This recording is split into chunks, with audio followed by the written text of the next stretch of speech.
Picture a room that doesn't officially exist. Not on any floor plan, not in any household accounts ledger, not in any conversation that anyone is willing to have out loud in mixed company, or really any company at all if the speaker has any sense of propriety whatsoever.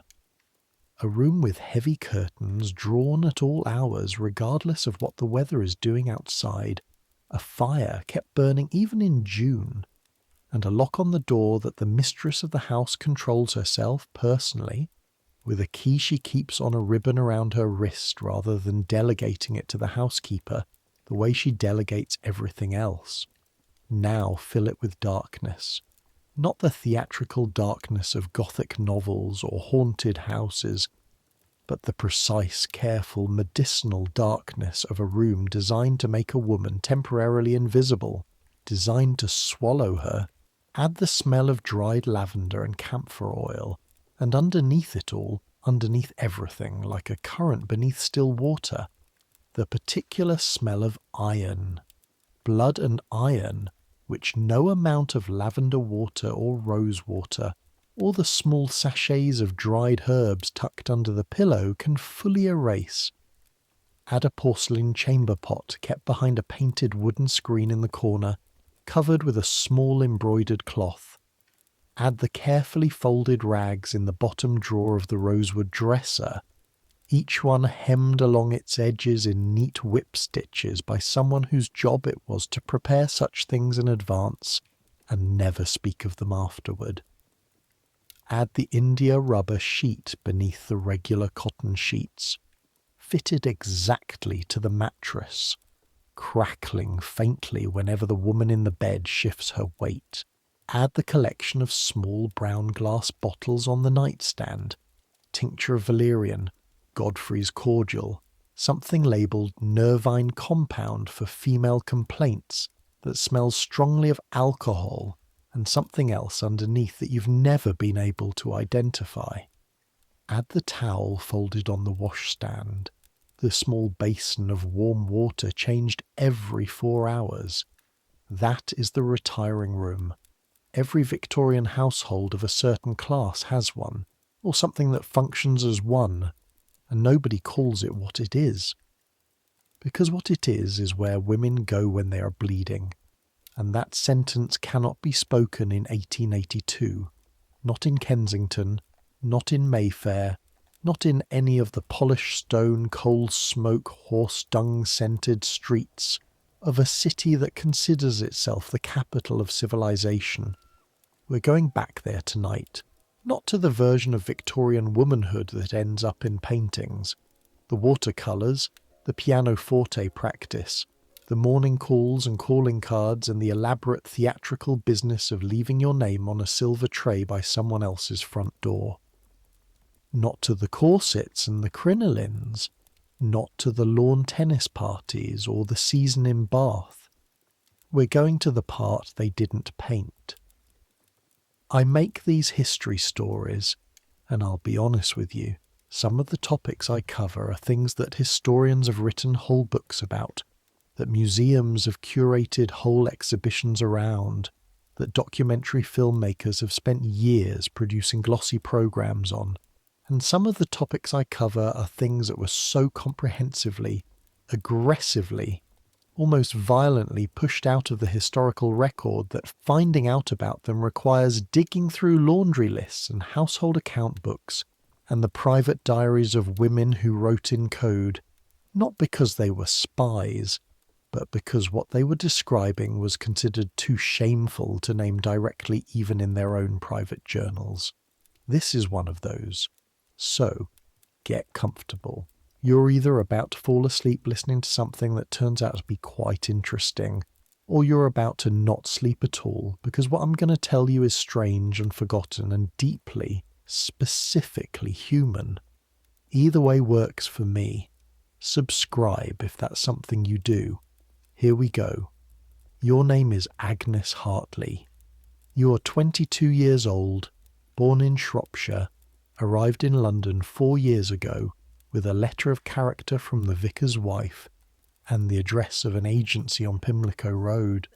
You've been a lady's maid for 4 years, the last 2 in the employ of Mrs. Catherine Alderton, wife of Mr. William Alderton, a manufacturer of patent medicines, number 14 Pemberton Square, Kensington, a house with 6 bedrooms, 2 reception rooms, a morning room, a scullery, a kitchen garden, and a staff of 9. You are the one who dresses her. You are the one who does her hair. You are the one who brushes her gowns and spots her stains, and knows the particular geometry of her wardrobe better than you know the inside of your own small room on the attic floor. You are, in the specific hierarchy of a Victorian household, positioned just above the upper housemaid and just below no one, because you answer directly to Mrs. Alderton, and Mrs. Alderton answers to no one except Mr. Alderton, and Mr. Alderton is mostly not home. It is 5:30 in the morning on a Tuesday in October of 1882. You are standing in the upstairs corridor with a candle in one hand and a wooden tray in the other, and you are doing a very specific calculation. The calculation is this: how many minutes before the rag pinned inside your petticoat gives way? Not how many minutes before your legs give out. Your legs are strong.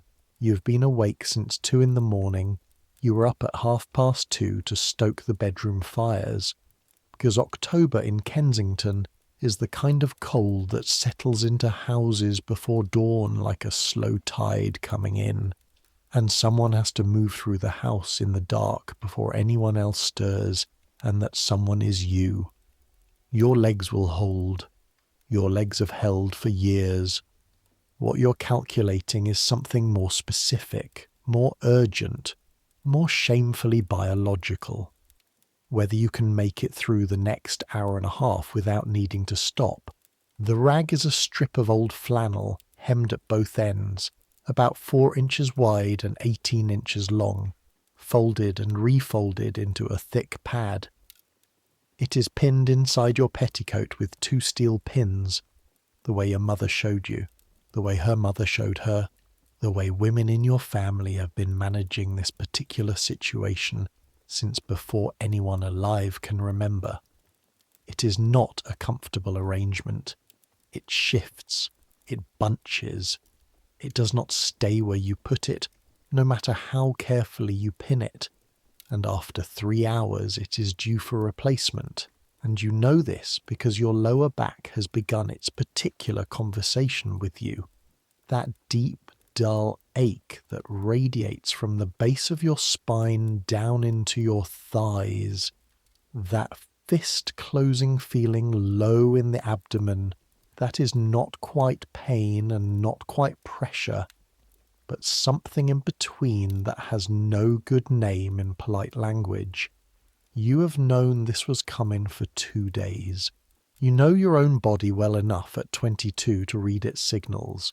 The particular heaviness that arrives first, the headache that settles behind your eyes like a guest who is definitely staying, the dreams that get strange and specific in the nights before, the way your patience, ordinarily reasonable, becomes fragile as old china. You snapped yesterday at the tweenie for leaving a scuttle in the wrong corridor, and you never snap at the tweenie, who is 13 and frightened of everything and doing her best. You knew it was coming, and you prepared. The clean rags are folded in your apron pocket, both of them, because you learned 2 years into this work that one is never enough, and you cannot always get away to your room when you need to. You prepared. You are as prepared as you can be, which is to say, not very.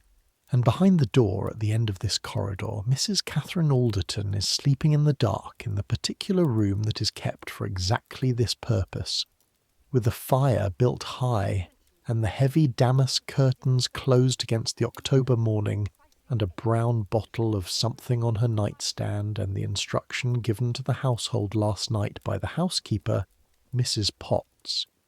Mrs. Alderton is indisposed. She is not to be disturbed. She will not be receiving today or tomorrow or for the next several days. Any callers should be told that Mrs. Alderton has a severe headache. Mrs. Alderton does not have a headache. Mrs. Alderton has a monthly period, the same as you do, the same as every woman in this house old enough to have them, which is to say you and cook, and the upper housemaid Ellen, and probably by now the tweenie too, though no one has mentioned it. The difference between Mrs. Alderton and Agnes Hartley is that Mrs. Alderton gets to disappear for it. She gets the dark room and the warm fire and the brown bottle and the 3 days of enforced invisibility that the household pretends is a headache and everyone understands is not. And you get to knock on that door, balance that tray, enter that room, pour that tea, and spend the next several hours attending to a woman whose body is doing the exact same thing yours is doing, without ever acknowledging that your body exists at all. You knock. 3 small taps, the way she likes it. Not too loud, not too soft. Come. Her voice is thick with sleep, or with whatever is in the brown bottle, possibly both. You turn the handle, the room hits you like a wall. Not a bad wall exactly, just dense. The air inside is several degrees warmer than the corridor, close and heavy with the smell of the fire and the camphor, and underneath it all, the iron smell, the blood smell, impossible to entirely eliminate no matter how many times you've aired and re-aired this room. You've been in this room dozens of times in 2 years. You know its smell the way you know your own bedroom, which is to say intimately, without ever having chosen it. Your morning tea, ma'am. You set the tray on the small table by the bed, and turn up the oil lamp on the nightstand just enough to see by, not enough to hurt her eyes. This is a skill you've developed, adjusting light so precisely that a woman with a real headache, or a pretend one, doesn't flinch. Mrs. Alderton is propped against her pillows. She's 34 years old.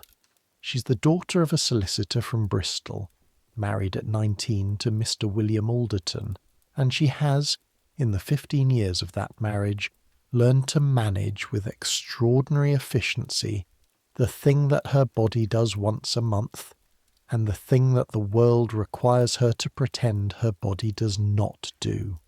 Her hair is loose, braided into a single plait that lies over one shoulder. Her face without its daytime arrangement, no powder, no careful arrangement of expression, no social performance, looks younger and more tired and more honest. Her eyes, when she opens them, are the red-rimmed eyes of someone who has been sleeping heavily, the way you sleep when your body's working hard at something, which it is. Thank you, Agnes. Of course, ma'am. Shall I stoke the fire? Please. You stoke the fire.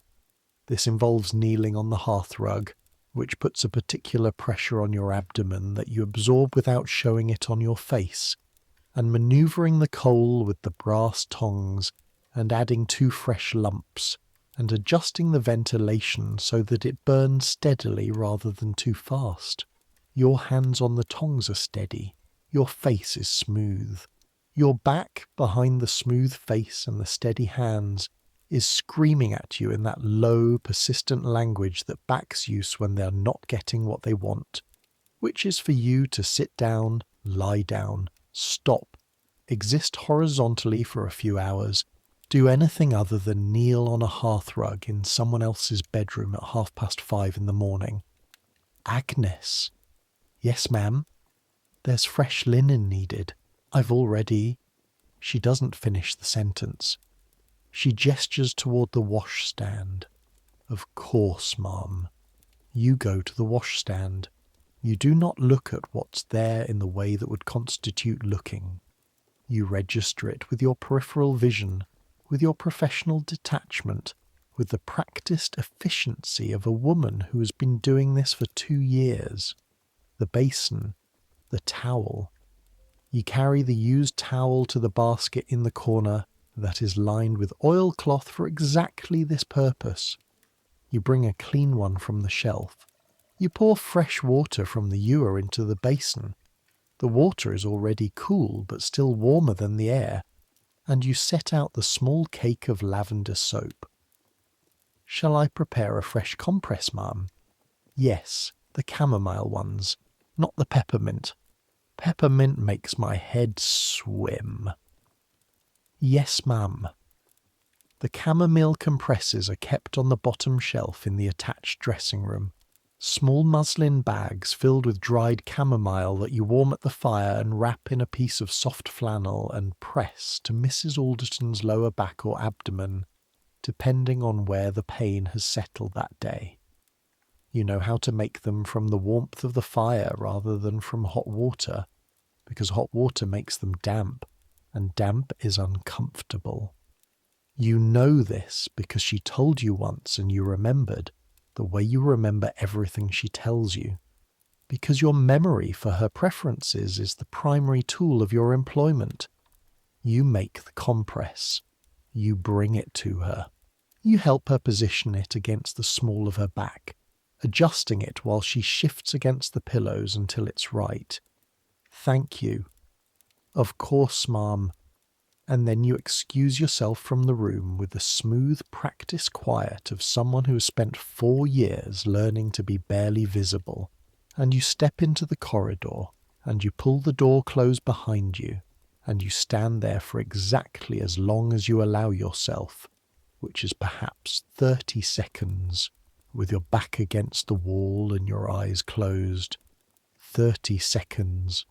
Then you pick up your candle and walk back down the corridor toward the service stairs. You need to get to your room. You need 5 minutes.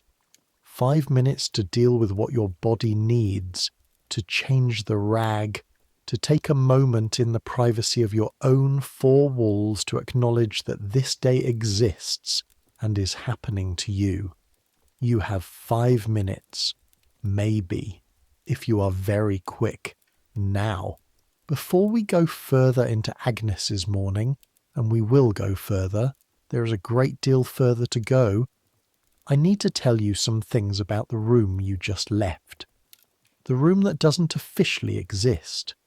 The room that Victorian women of a certain class disappeared into once a month, like a tide. Because the retiring room is not just a room, it is a technology. It is a social technology developed over the course of several decades to solve a particular problem, which is the problem of how to make something that happens to half the population completely invisible to the other half, and to as many of the first half as possible. And the problem is older than the room. The problem is ancient. Let's start at the beginning. The beginning is this. For most of recorded human history, menstruation was understood to be dangerous, not just socially awkward. Actually, genuinely, physically, supernaturally dangerous. To the woman herself, to the people around her, to crops, to livestock, to wine in the barrel and butter in the churn and bread in the oven and meat in the larder. Menstruating women were considered, in a medical and social and spiritual sense, actively harmful, contaminating, something between sick and polluted and temporarily supernatural and not in a good way. The Romans had Pliny the Elder, a man who wrote a great deal about a great many things he was quite wrong about, but wrote with such confidence that people believed him for centuries, and Pliny the Elder wrote in his Natural History that the touch of a menstruating woman could rust iron, sour wine, cloud mirrors, dull the edge of steel blades, cause bees to abandon their hives, turn new wine to vinegar, kill seedlings, and drive dogs mad. Dogs mad. The specific claim about dogs is my personal favourite because it raises so many questions about what Pliny thought he was observing, and those questions have no satisfying answers. But here's the thing. Pliny wasn't just some eccentric with unusual views. His Natural History was one of the most consulted scientific texts in Europe for over 1,000 years after his death. What he wrote about menstruation was mainstream. It was the consensus. Educated men across medieval and early modern Europe accepted, as straightforward fact, that menstrual blood had specific properties that made it corrosive, toxic, and capable of damaging the material world. And this belief, which sounds absurd from where we're standing, in the present, where we know better, this belief had consequences, real, daily, practical consequences for real women. You couldn't enter a church during your period. In many traditions, you couldn't touch the host, receive communion, kneel in the sanctuary. You couldn't, in some traditions, even enter the building. Some Orthodox Jewish communities developed the concept of nida, ritual impurity during menstruation, into an elaborate system of separation that lasted not just through the period, but for 7 days afterward, followed by ritual immersion. The equivalent practice existed in various forms across Islam, in various indigenous traditions around the world, in communities so geographically distant from each other that the only explanation is that humans, independent of each other, arrived at the same conclusion. Something about this is dangerous or holy or both, and it needs to be managed.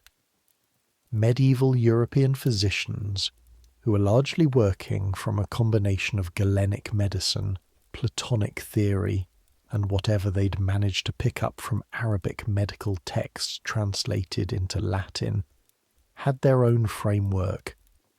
In Galenic medicine, menstruation wasn't contamination exactly. It was more like the overflow of a full vessel. The body produced blood. Blood had to go somewhere.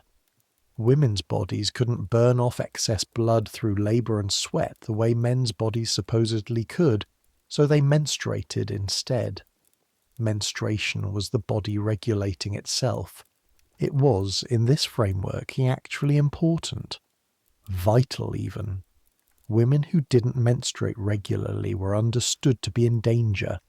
The retained blood would become corrupted, would travel to other parts of the body, would cause madness, fits, suffocation, death. So it was both important and dangerous. The blood was necessary for the body and toxic to the world. Women needed to menstruate, and women menstruating were a hazard. This is the medical inheritance that Victorian England received from the centuries before it. Updated, partially revised, medically repackaged in new scientific language, but fundamentally at its core still carrying that ancient ambivalence. Menstruation as something that needed to happen, that couldn't be stopped, that was best managed through as much concealment and stillness and darkness as the social situation allowed. By 1882, the year we're interested in, Victorian medicine had added its own particular concerns to this inheritance. The Victorian medical establishment, and I say establishment because it was absolutely an establishment, with its own hierarchies and orthodoxies and turf wars, its own journals and professional societies, and agreed upon correct answers to questions that were not actually settled. The Victorian medical establishment had concluded several things about menstruation. First, that it represented a significant drain on the female constitution, that the body's effort to produce the menstrual flow was the physical equivalent of considerable labour, that women during their periods were physiologically compromised, in the same way that a person running a fever is compromised, not at full capacity, needing support, needing rest. Second, that the nervous system was particularly vulnerable during menstruation. The nerves, the Victorians believed, and the nerves was a sort of catch-all concept that Victorian medicine used to explain a remarkable range of things. The nerves were at their weakest, their most susceptible. they're most likely to generate symptoms: headaches, irritability, emotional fragility, fainting, hysterical episodes. All of these were attributed to the condition of the nerves during menstruation, and all of them justified the prescription of rest, quiet, darkness, warmth, and freedom from the demands of ordinary life. Third, and this is perhaps the most revealing of the three, Victorian medical men believed that intellectual labour during menstruation was specifically harmful, that a woman who read serious books, studied mathematics, engaged in concentrated mental effort during her period was actively damaging herself. The brain and the uterus, in this framework, were in competition for the body's resources. The uterus needed blood, all the blood it could get, to do its monthly work. If you demanded that the brain also work during this time, you were depriving the uterus of what it needed, interfering with the process, potentially causing lasting harm. Girls who studied too hard might fail to menstruate properly. An improper menstruation meant improper womanhood. An improper womanhood was a tragedy. This is not a fringe position. This is not something one eccentric doctor published in an obscure pamphlet.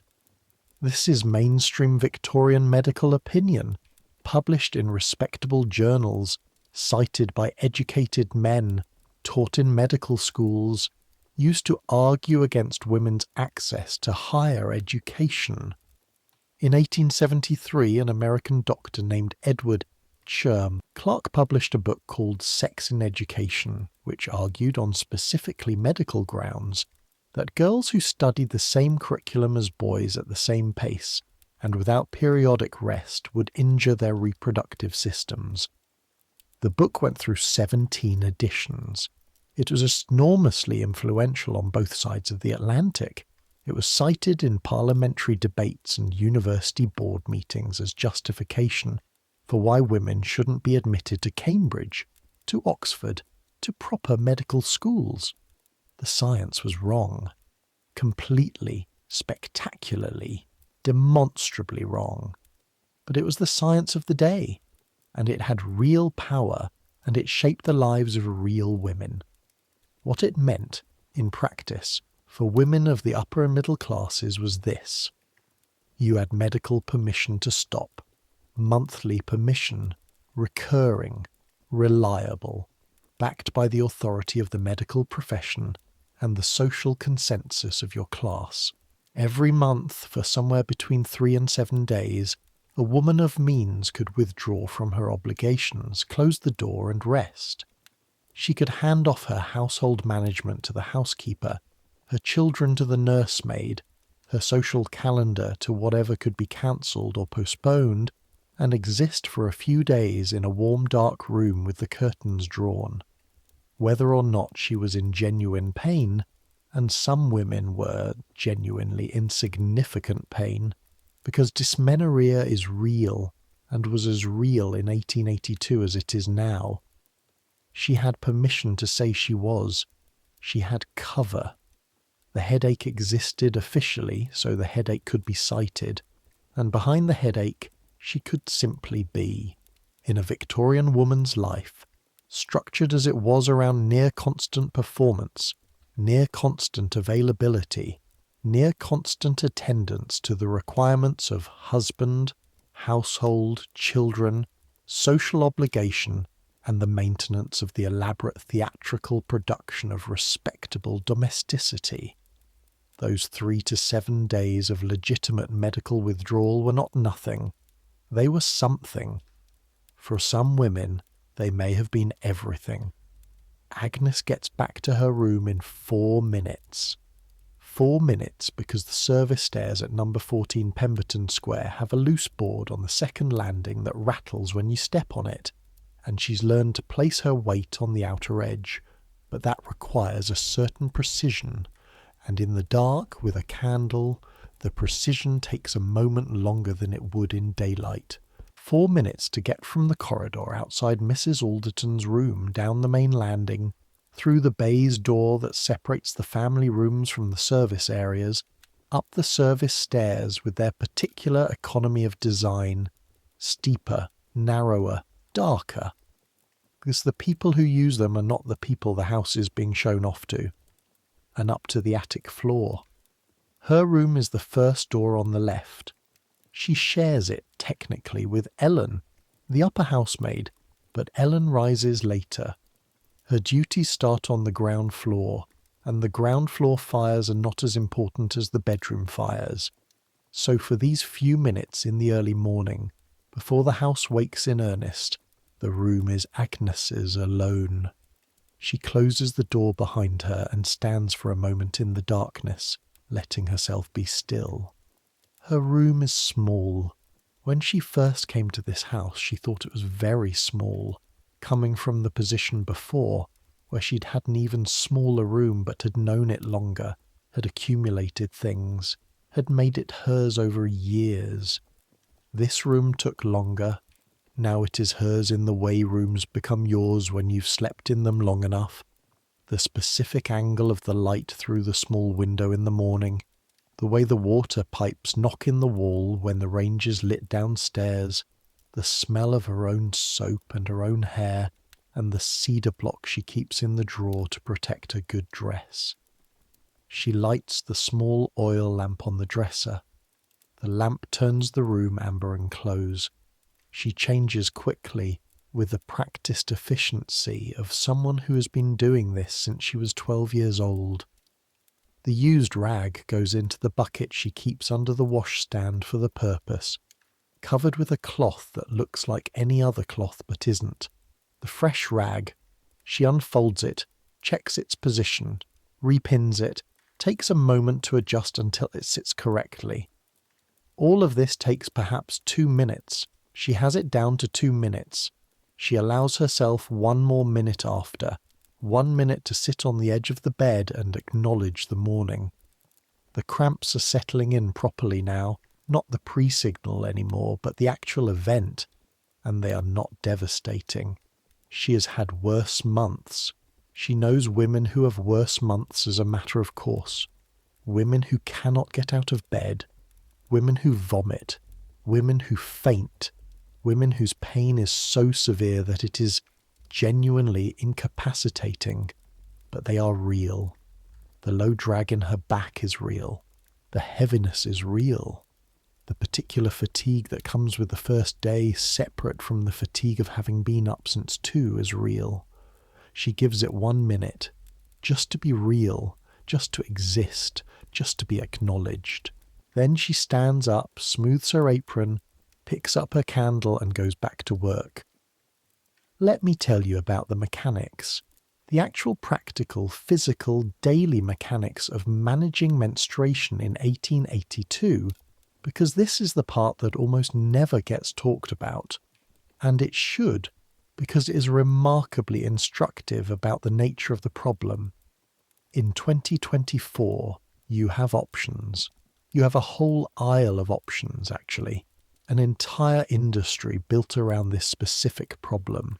Products designed by engineers, manufactured in sterile facilities, wrapped in pleasant packaging with euphemistic brand names and photographs of women doing yoga or running on beaches or eating salads, with expressions of what can only be described as menstrual liberation. You have disposable pads, tampons, menstrual cups, period underwear, discs, and combinations thereof. You have pain relief that was specifically developed to address the prostaglandin cascade that causes menstrual cramping. You have an understanding, a scientific molecular cellular understanding, of what is actually happening in the body and why. In 1882, none of this exists. What you have is rags, specifically strips of fabric, typically flannel, because flannel is soft and absorbent and wool lanolin-treated flannel washes without felting if you're careful. Cut to a suitable size, hemmed to prevent fraying, and managed in the way that women have been managing this for centuries, worn, rinsed, washed, dried, worn again. The management of rags for a Victorian woman who menstruated was an entire parallel domestic economy operating in almost complete silence alongside the regular household economy. Rags needed to be hemmed and folded and stored somewhere private. They needed to be changed regularly, which required private access to water and a private place to be and a private moment that was not always available. Used rags needed to be rinsed, ideally in cold water, because hot water sets blood the way it sets any protein stain, fixes it into the fabric in ways that are very difficult to remove, and then properly washed, and then dried somewhere that they were not visible to everyone in the household. That last part, the drying, was a particular challenge. Laundry in a large Victorian household was done once a week, on Monday by the laundress or laundry maid in the laundry room, in front of everyone who needed access to the laundry room, which was everyone.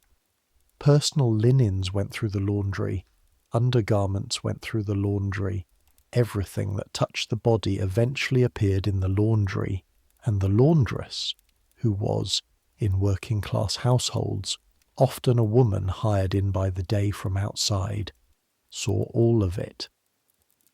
The management of rags introduced a secondary, parallel, private laundry process.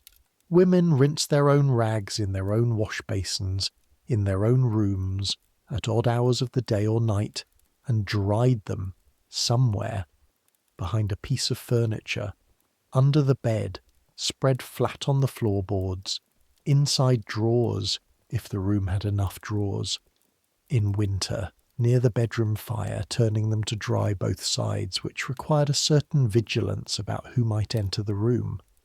A woman of means had more space for this than a servant did. A woman with her own bedroom, her own dressing room, her own bathroom. None of this was difficult. She could manage it in relative comfort. The retiring room itself was designed, among other things, to make this management easier. The chamber pot, the oilcloth basin, the dedicated towels, the privacy of a room that no male member of the household would enter. For Agnes, who shares a room with another woman who has one wash basin, who has access to the family's bathroom at specified hours and not others, who cannot be absent from her duties for more than a few minutes at a time, the management is considerably more complex. For women lower than Agnes on the economic scale, it was harder still. Factory girls in 1882 worked 10-hour shifts. Some of them, the ones in the better regulated factories, the ones that had managed to attract a reforming inspector or a benevolent employer, had access to a single lavatory on each floor shared between 50 or 100 women, one lavatory. To change a rag you needed privacy, water, time, somewhere to put the used one. With one lavatory and 50 women and no indication that your need was more urgent than anyone else's because all needs were silent, all needs were suppressed, all needs were pretended not to exist, you made do. You made do in the specific way that women have made do with insufficient resources applied to unavoidable problems for the entirety of recorded history. By improvising, by enduring, by finding the gap between what was possible and what was required, and somehow squeezing through it every time.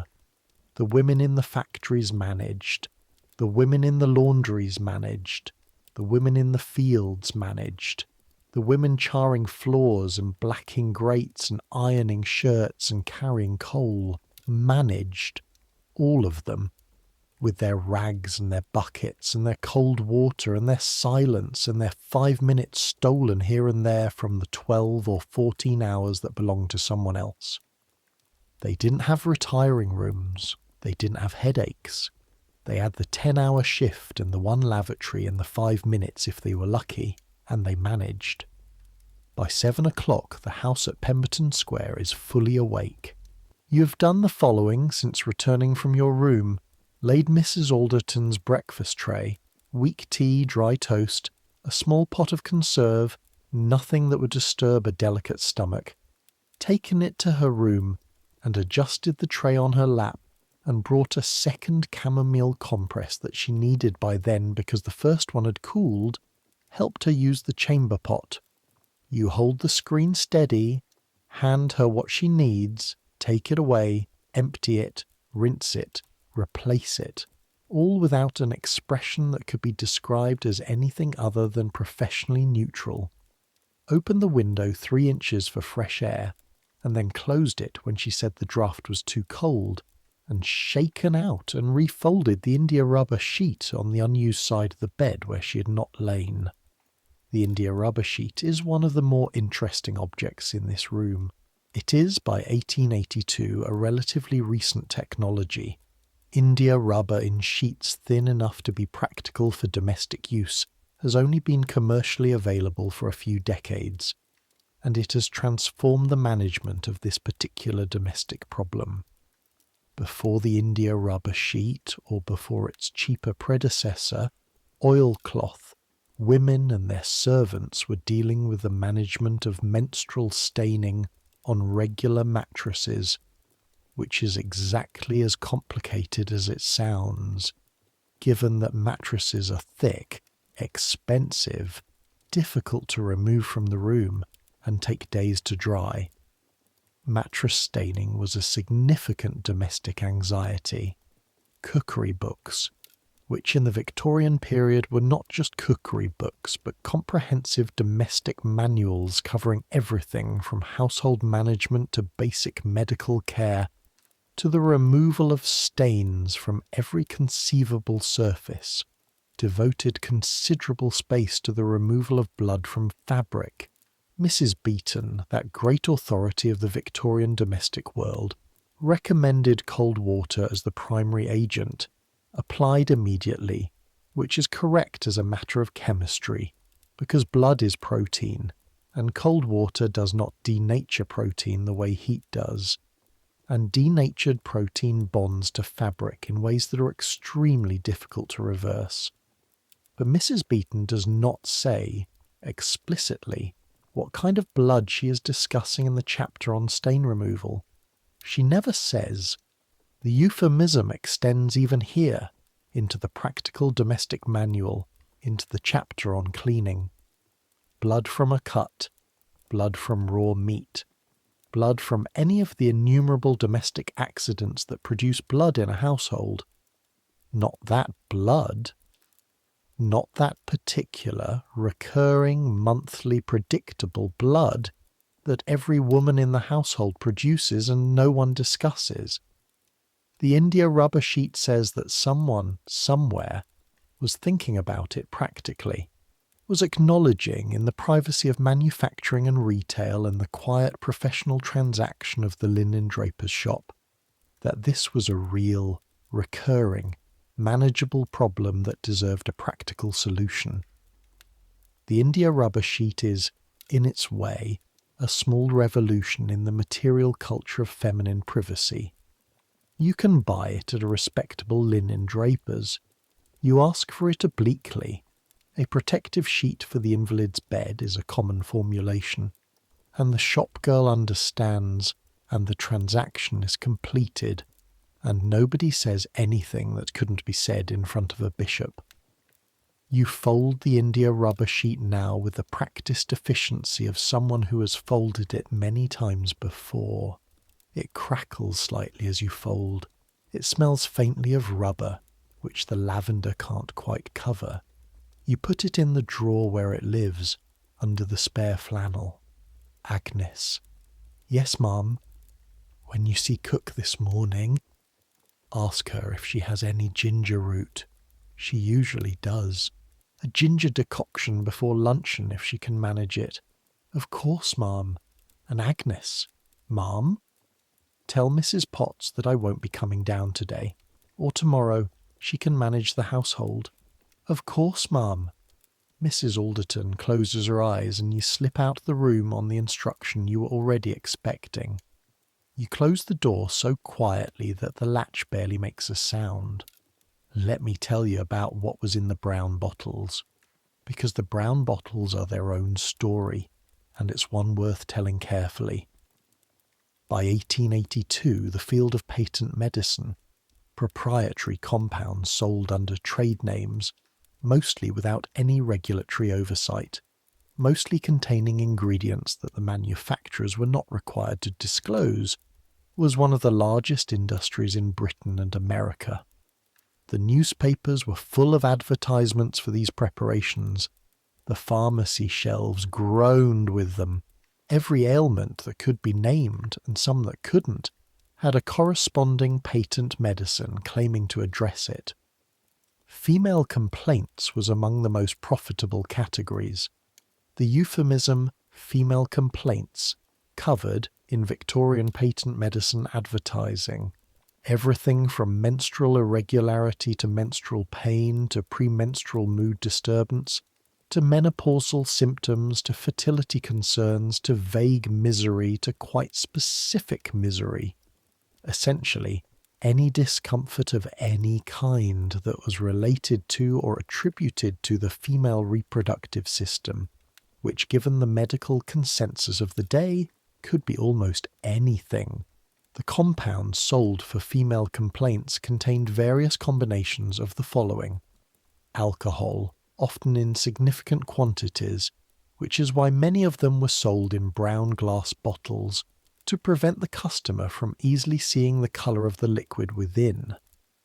Opium and its derivatives, including laudanum, which is tincture of opium in alcohol, and morphine, which had been isolated from opium in 1804 and was by 1882 being manufactured on an industrial scale. Cannabis extract, which was legal and easily available and used routinely as an analgesic. Iron salts, which were genuinely medically useful for the anemia that could accompany heavy menstrual loss. Various botanical preparations, including pennyroyal, which we will return to. Valerian, a mild sedative, and various other things whose claimed properties bore little relationship to their actual pharmacological effects. The laudanum is perhaps the most significant. Laudanum, tincture of opium, was in 1882 completely legal, completely unregulated, sold without prescription in any pharmacy in Britain, and consumed in extraordinary quantities by the Victorian middle and upper classes. It was the go-to medication for pain, for anxiety, for sleeplessness, for grief, for melancholy, for the management of difficult children. This was one of the darker applications, but not unusual, and for the management of menstrual pain. If you were Mrs. Alderton, and you had menstrual cramps significant enough to make the first day of your period genuinely difficult, and you could afford to pay for laudanum, and you had a sympathetic doctor who was willing to prescribe it, and most Victorian doctors were willing to prescribe it, because it worked, in the short term, for pain, and because the risks of dependence were not yet fully understood or acknowledged. You took laudanum. It works. Opioids work for pain. That's not in dispute. The opium poppy and its derivatives have been managing human pain since before any of the other details of this story existed, and they are effective. Mrs. Alderton, with her brown bottle on the nightstand, was not being prescribed something useless. She was being prescribed something that worked, and that allowed her to sleep through the worst of the first day. And that made the retiring room a place of actual pharmaceutical relief, rather than just symbolic withdrawal. The problem with laudanum, and the Victorian medical establishment was beginning, slowly and unevenly, to understand this, is that it is addictive. The body adjusts to it. You need more to get the same effect. You become, after consistent use, dependent on it. You feel the absence of it as something more than the absence of pain relief. You feel it as a withdrawal, as a craving, as a physical need. Some women who used laudanum for menstrual pain became addicted to laudanum. This is documented. It's not speculation. The Victorian literary record contains numerous references to women who are described as having nervous complaints or a weak constitution, requiring regular doses of various preparations, and who were, in retrospect, plainly addicted to opium. Mrs. Alderton is not addicted. She uses the preparation once a month for a few days, prescribed by Dr. Hargreaves, who sees her quarterly, and has been managing her monthly indispositions for 6 years. She is not at this point dependent. She uses it, it helps, and then she puts it away until next month. Many Victorian women managed this carefully. Some did not. There is a woman who works at the laundry 3 streets east of Pemberton Square. Her name is Mary Burridge. She is 37 years old, and she has been working at the laundry since she was 14. And she has never in that entire time been given 3 days off for anything at all, including the time 3 years ago when she broke her wrist falling off a stool, and she worked the next day with her wrist splintered and her face the colour of old plaster. Mary Burridge does not have a retiring room. Mary Burridge has not, in 23 years of work, had the option to retire for anything. She gets Sunday off. She gets Christmas Day. She got the day of her mother's funeral, by the grace of the laundry manager, who is not a cruel man but runs a business that runs on the labour of women who cannot afford to stop. Mary Burridge manages her monthly period the way women in her position manage everything, without resources, without rest, without acknowledgement, and without complaint, because complaint accomplishes nothing and takes energy that can't be spared. The laundry where she works is a large commercial operation, not a private household laundry, but an industrial one, taking in washing from hotels and hospitals and the better classes of boarding house, processing hundreds of pounds of linen a week. The washroom is hot, always hot. The copper boilers run all day, heating the water for the washboards and the rinsing sinks and the mangle, and the steam rises from them in clouds that soak into everything, your hair, your skin, your clothes. The air is permanently thick with it, warm and dense and smelling of soap and hot linen, and the particular smell of laundry water that has been used, which is not a clean smell despite the clean business being done in it. The women who work the washroom are damp most of the time. Their hands are red and cracked from the constant immersion in water and the soap that strips the skin of its oils. The skin between their fingers splits in winter and heals imperfectly and splits again. Mary Burridge's hands look like a much older woman's hands, roughened and reddened and permanently chapped despite the goose fat she rubs into them at night. She manages her period in the washroom in the following way. She changes her rag once at the beginning of the shift when she arrives, in the small room behind the sorting area where the women's outdoor coats are hung. She changes it again at lunchtime if the flow is heavy. The used rags go into her pocket in a piece of brown paper, and she takes them home at the end of the shift to rinse them herself, because she cannot rinse them at the laundry. Not because there's a rule against it exactly, but because there is nowhere private to do it, and the laundress who manages the sorting area would notice, and Mary would rather manage in private than manage under observation. For the heavy days, the first 2 days, always the worst, she uses extra rags folded thicker, which helps with absorption but creates a different problem, which is the problem of bulk, because extra folded rags under a skirt and apron are uncomfortable to work in, particularly when the work requires bending over a washboard for 4 hours. She has back pain. Of course she has back pain. She has had back pain since she was about 25. The combination of the heavy physical work, the posture required by the washboard, bent forward, weight on the front of the feet, arms moving in the repetitive washing motion that uses the shoulders and upper back in particular ways, and the monthly addition of the low lumbar cramps that some women get worse from standing. The combination produces a back that complains routinely and specifically, and most particularly during those first 2 days when everything already hurts. She doesn't mention it. She wouldn't know who to mention it to, or why, or to what end.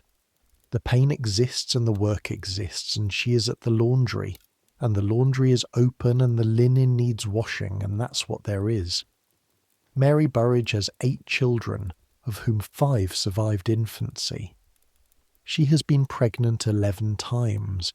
She has had 3 miscarriages, and no one, including her, was entirely certain at the time whether the bleeding of those losses was a miscarriage or a very heavy period, because this too was not something that could be precisely identified without medical attention, and Mary Burridge has access to a doctor only when one is absolutely required.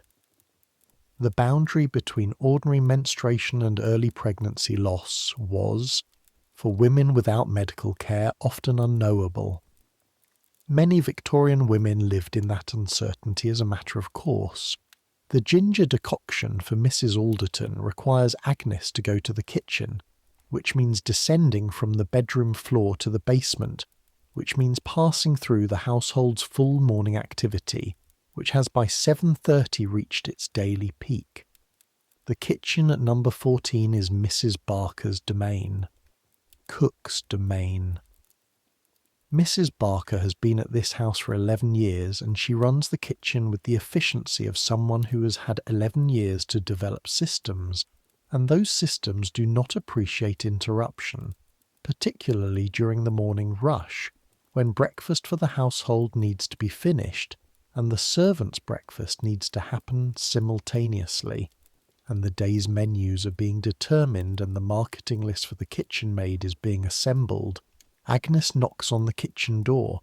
She knocks because she's the lady's maid and the kitchen is not her department, and Mrs. Barker's kitchen has its own protocol, its own hierarchy, its own inviolable customs, and entering without knocking would constitute a breach. And then enters. The kitchen hits her with warmth and smell simultaneously. The range burning full, the smell of bacon and toast and coffee and something savoury from the pot on the back burner, and underneath it all the particular complex smell of a kitchen that has been cooking for hours, which is layered and organic and very alive in a way that Mrs. Alderton's dim, camphor-scented room absolutely is not. Mrs. Barker is at the range, stirring something. She's a large, dark-haired woman in her mid-40s, whose face was probably kind once, and is still kind, underneath the permanent expression of someone managing 7 things simultaneously. "Morning," she says without turning round. "Morning." Mrs. Alderton asks if you have ginger root. "Always have ginger root. Bottom shelf, far left cabinet. Take what you need." Agnes finds the ginger root, a nobbled, fibrous lump wrapped in brown paper, smelling sharply and cleanly of itself, and takes a small piece. She knows how to make the decoction. She's made it many times. Peel the ginger, slice it thin, simmer in water until the liquid turns gold and smells strongly enough to clear a stuffy head. Add a little honey if Mrs. Alderton wants it sweeter, though she usually doesn't. "Bad this month?" Mrs. Barker asks. She's still not looking at Agnes. She's talking to the range, essentially, or to no one, but the question is clear. "Seems so," Agnes says. Mrs. Barker makes a sound that is not quite a word, but conveys complete understanding. She has 8 daughters, and she managed this household through 4 years of her own perimenopause, which she described to Agnes once, very briefly, as God's sense of humour being quite a bit funnier than mine. "I've got some willow bark if she wants it." Better than what comes in those bottles if you ask me, which you didn't.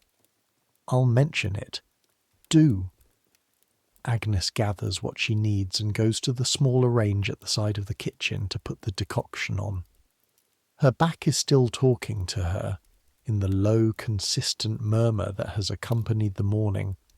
She stands with her weight slightly shifted to one hip, which helps, marginally, for maybe 5 minutes before she has to shift to the other hip.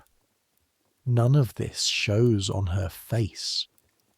This is the thing that takes years to develop, and that Agnes has developed. The face.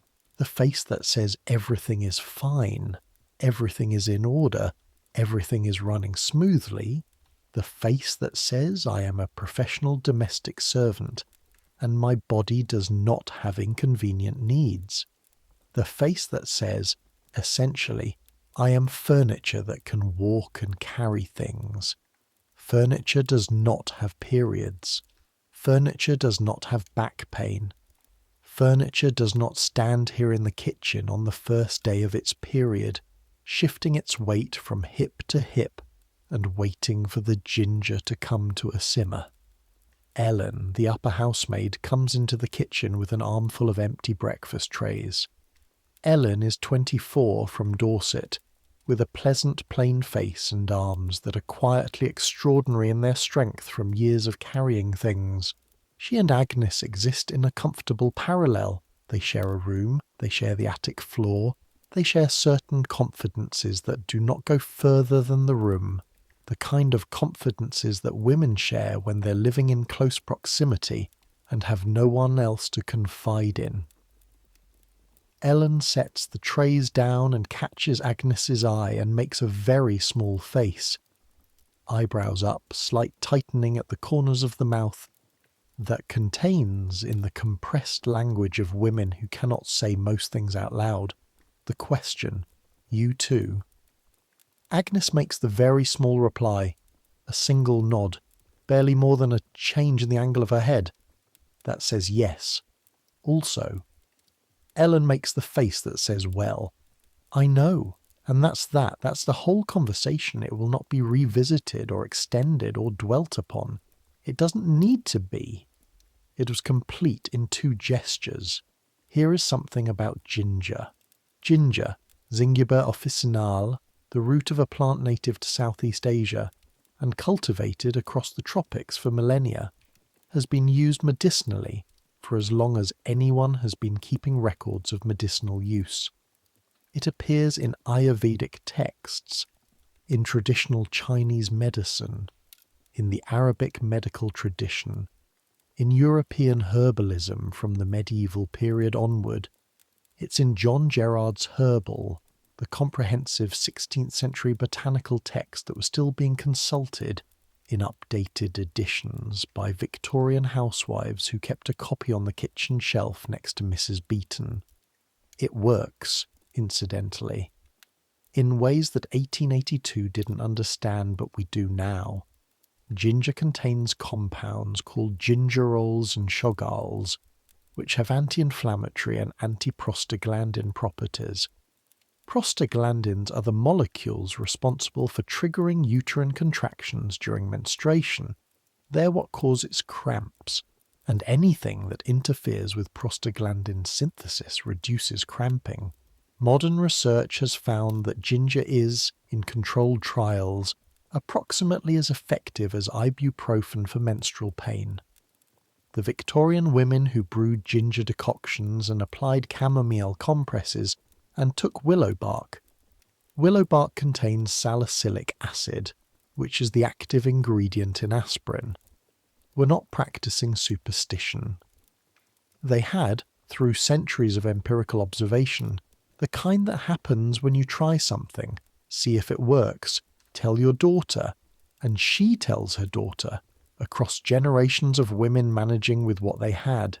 They had arrived at actual solutions, not perfect solutions, not as effective as modern pain medication, but real.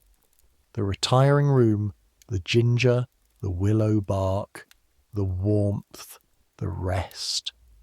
These were not irrational responses to menstruation.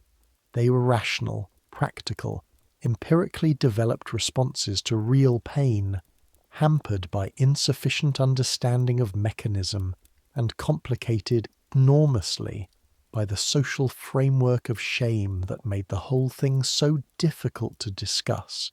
That knowledge about what worked couldn't circulate freely. There is, in this corner of history, something that feels very much like tragedy.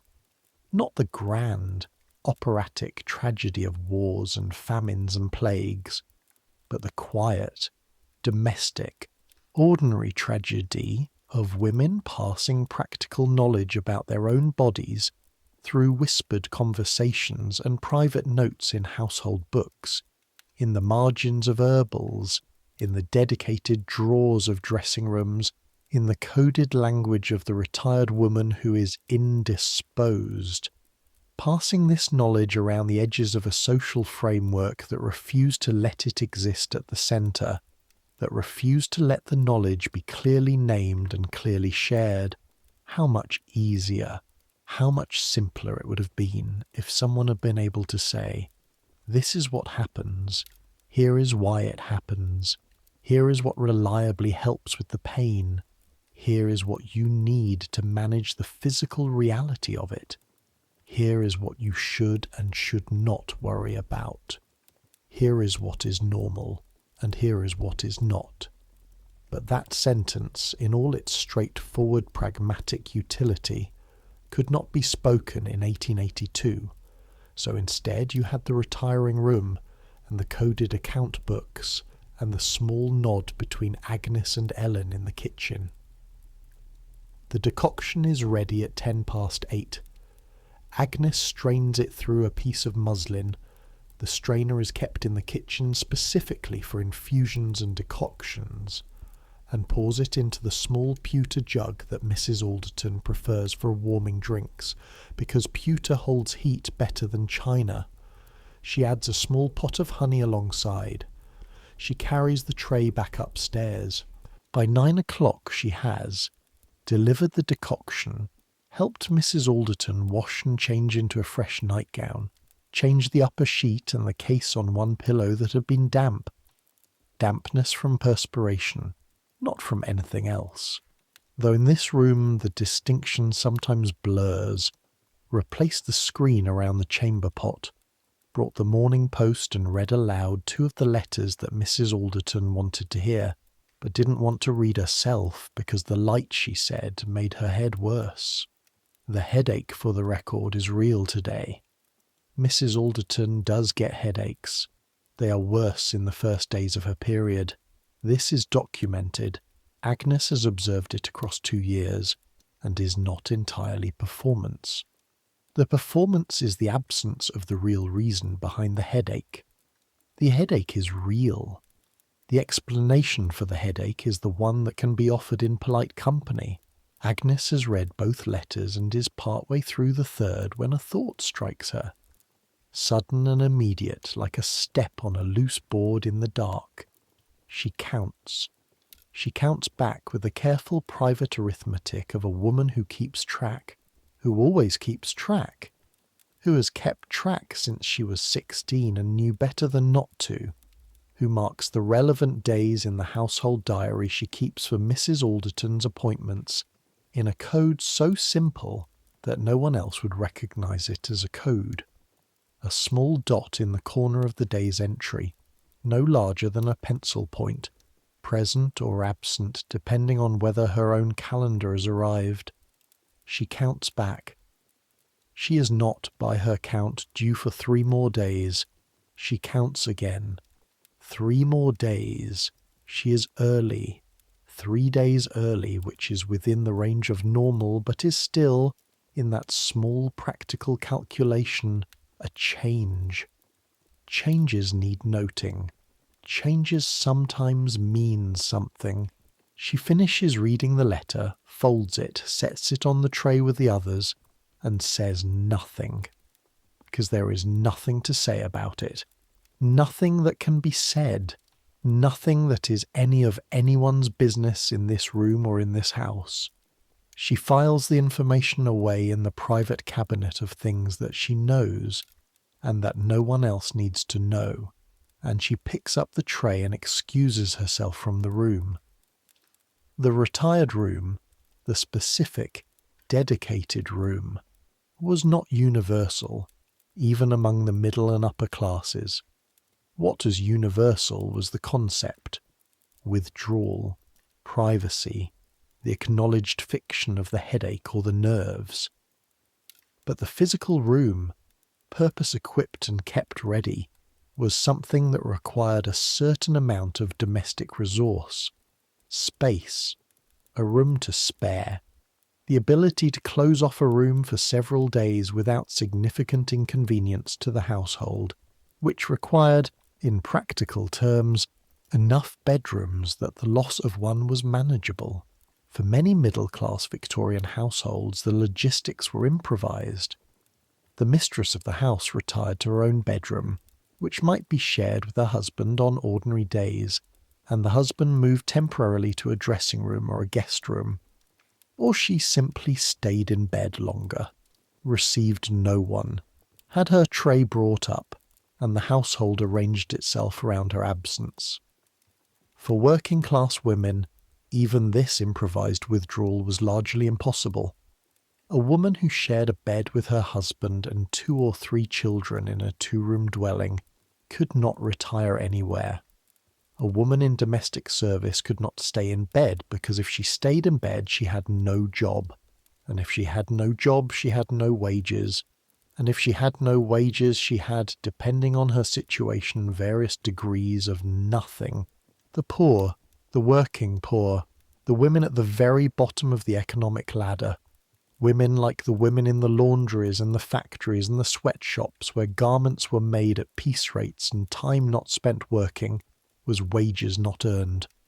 For these women, the monthly visitor arrived and was received and managed and endured and continued through the full working day, and the walk home and the cooking of whatever supper could be made from what was available, and the sleeping in whatever was available, and then the next morning the same thing again, and again, and again, every month across the entire span of reproductive life, which in the Victorian period began at puberty, typically somewhere between 12 and 15, and ended at menopause, which in the Victorian period came at a similar age to now, but which, in a body less well nourished and more physically taxed, sometimes came earlier. Decades. Decades of management, of endurance, of the 5 minutes grabbed here and there, of the heavy days and the lighter days, and the calculation of how long this particular rag will last, and whether there is time to change it, and where the changed one will go, and when it can be washed, and where it will dry. Decades, without complaint, without acknowledgement, without ever, in most cases, the luxury of putting into words what was happening, because the words didn't exist in polite discourse, and polite discourse was the only discourse that was considered proper. At 11 o'clock, Agnes allows herself to think about whether she can take a moment. She's back in the upstairs corridor. She's been back and forth across this corridor approximately 9 times since 5:30, carrying things to and from Mrs. Alderton's room, stopping at the linen cupboard, stopping at the dressing room, running back downstairs twice on specific errands, and she's calculating again the small domestic mathematics of her own body. It's manageable, just. She has, over the past years, developed a system. Everyone develops a system. The system is, you know your own body's schedule. You know which hours of which days are heavier and which are lighter. You know the trajectory of the month well enough to plan around it in the approximate way that you plan around everything else in domestic service, which is to say with a certain flexibility and a readiness for the plan to change suddenly when required. Today is the first day. First days vary. Some are worse than others.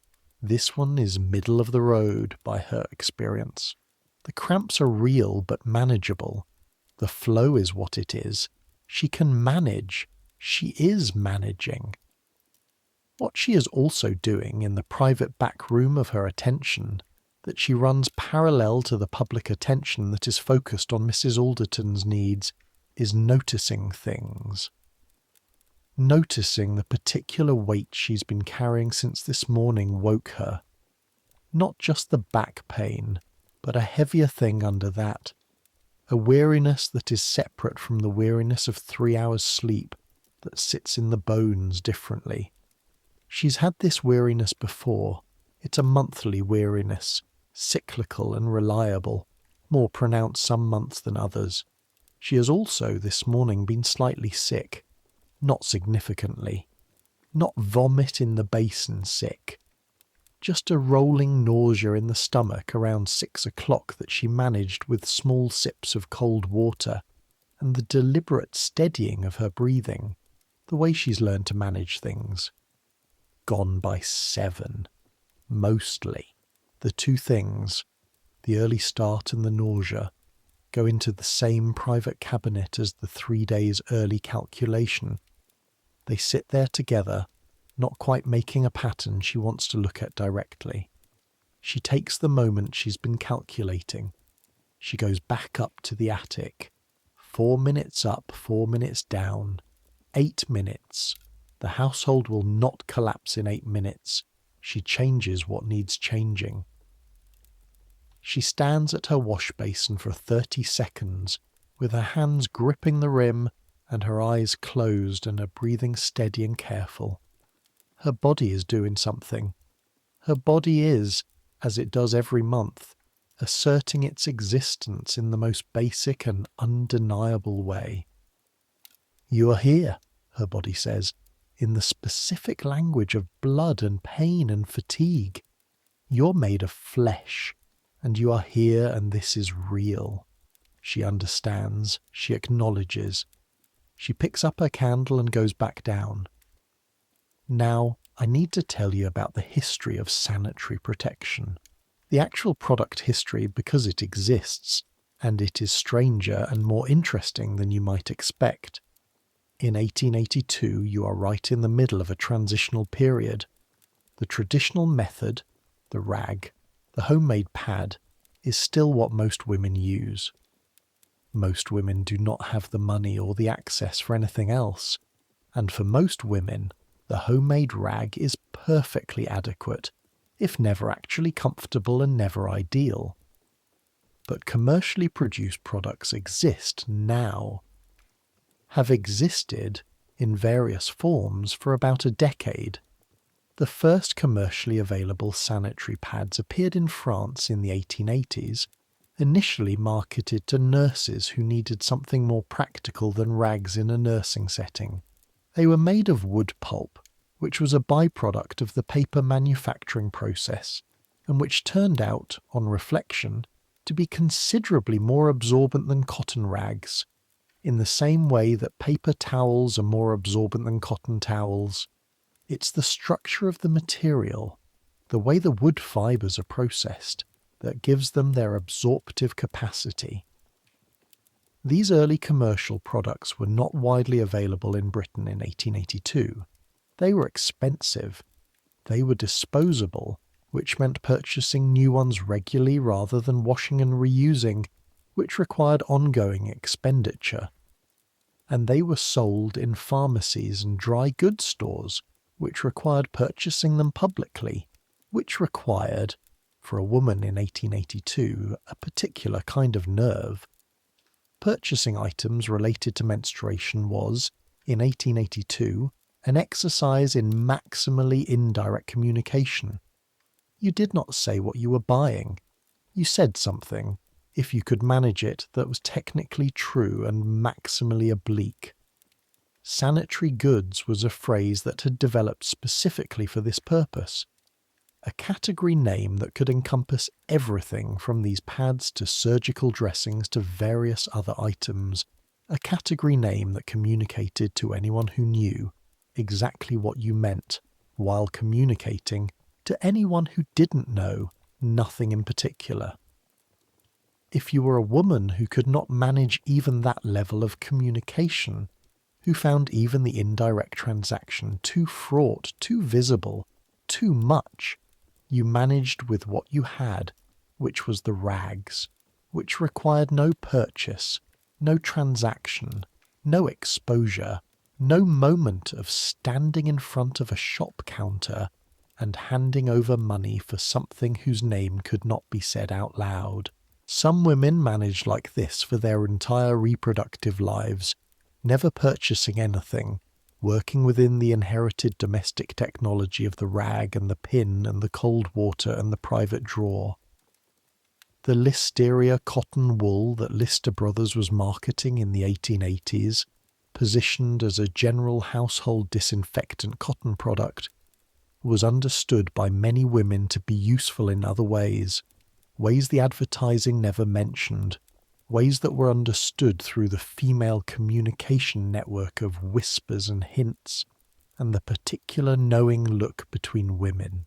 The belt and pad system, a cloth belt worn around the hips with a detachable pad that could be looped through it, keeping the pad more securely in place than pins, was available in some forms by the 1880s, sold by the better class of draper, described as a hygienic belt, or similar formulation, explained in women's health manuals with a discretion so extreme that sometimes the explanation didn't quite reach the level of actual explanation.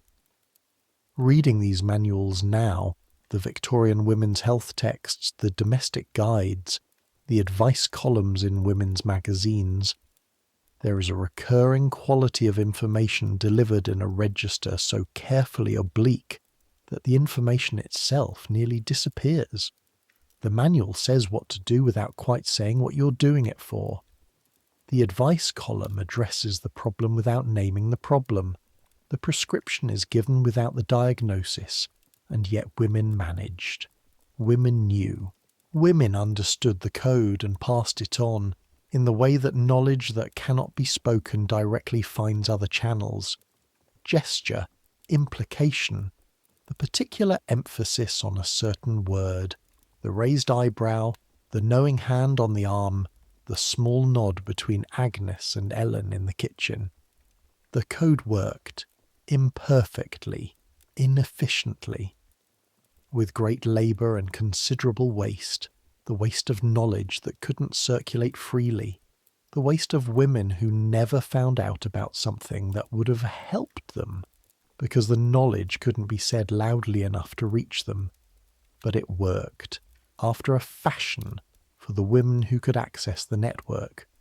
For the women who couldn't, who were too isolated, too young, too without female community, too overwhelmed by everything else their lives required, the code failed them, quietly and without acknowledgement. There is a girl named Polly in the house. You might have missed her. Most people do. Polly is the tweenie, the between-stairs maid, the girl who works between the kitchen and the main house, the lowest of the indoor servants, the one who does the work that nobody else wants to do. Cleaning the grates, bringing up coal, scrubbing the front steps, cleaning the boots, carrying things between floors, running errands within the house. She is 13 years old. She arrived 6 months ago from an orphanage in Whitechapel. She has a round, wary face and hands that are already reddened from the grate cleaning, and she works from 5 in the morning until 9 at night with an hour's break in the afternoon. Polly is 13 years old, and she's been in service for 6 months, and she has not yet had her first period. She's been expecting it for about a year now, with the particular combination of dread and curiosity that accompanies that particular anticipation. Her mother, who died when Polly was 7, would have explained it to her, would have showed her what to do, would have had the rags prepared and the explanation ready, the reassurance that this was normal, that every woman had it, that it was nothing to be afraid of. Her mother is not here. At the orphanage, the matron mentioned it once. in a general address to the older girls, in language so careful and so laden with shame that what Polly retained from it was principally the shame rather than the information. She knows that something is coming. She knows it will involve blood. She knows it is apparently shameful enough to require careful handling. Beyond that, the specifics remain unclear. She's not asked anyone. She would not know how to ask, or who to ask, or how to frame the asking in a way that wouldn't result in the shame that seems to be attached to the subject like a shadow to a stone. She will find out when it happens, as girls in her position always have. The finding out when it happens, for a 13-year-old girl in domestic service with no family support and minimal access to information, is an event that the historical record quietly documents in the negative space of what is not said about it. There are records, medical records, workhouse records, letters, diaries, that document young girls in service having their first periods and not understanding what was happening, believing they were ill, believing they were dying, believing something was terribly wrong. There are records of girls hiding the evidence, terrified of punishment for something they didn't understand. There are records of older women in the household recognizing what was happening and intervening with quiet competence. Here is what you need. Here is what you do. Here is what this is. And these interventions were acts of significant kindness in the context of a world that otherwise provided no framework for the knowledge. Agnes, when she notices that Polly is quieter than usual one morning several weeks from now, will know. She'll take 5 minutes she doesn't have, in the back corridor near the storage cupboard, and tell Polly what she needs to know. She'll show her the rags and the pins and the bucket under the washstand. She will say, "This is normal. This happens every month. This is how you manage it. Come to me if there is a problem." She will not use certain words. The words will not be available, but the information will move anyway, in the channel that it has always moved in, the female channel, the practical whispering inheritance, the hand on the arm, and the specific emphasis on "you'll be fine." Polly will be in fact fine. But she will have learned it the way she learns most things in her situation. Late, inadequately, from someone who could not say everything they knew, in a context where the knowledge was treated as something to be whispered around rather than spoken clearly. 11:30. Agnes is in the dressing room adjacent to Mrs. Alderton's bedroom, sorting through the wardrobe with the specific intention of assessing what needs attention during the days while Mrs. Alderton is not using it. The dressing room is Mrs. Alderton's second world, the working infrastructure of the social performance that constitutes her daily life.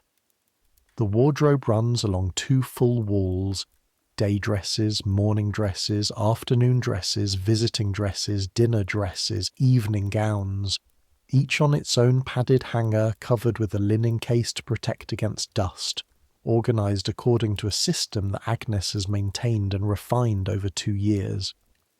The day dress worn yesterday needs brushing.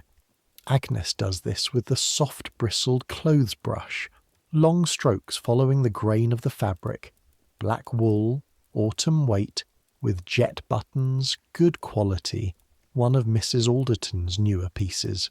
The black takes up dust less obviously than lighter colours, but the jet buttons need polishing separately, with the small leather pad kept in the drawer for the purpose.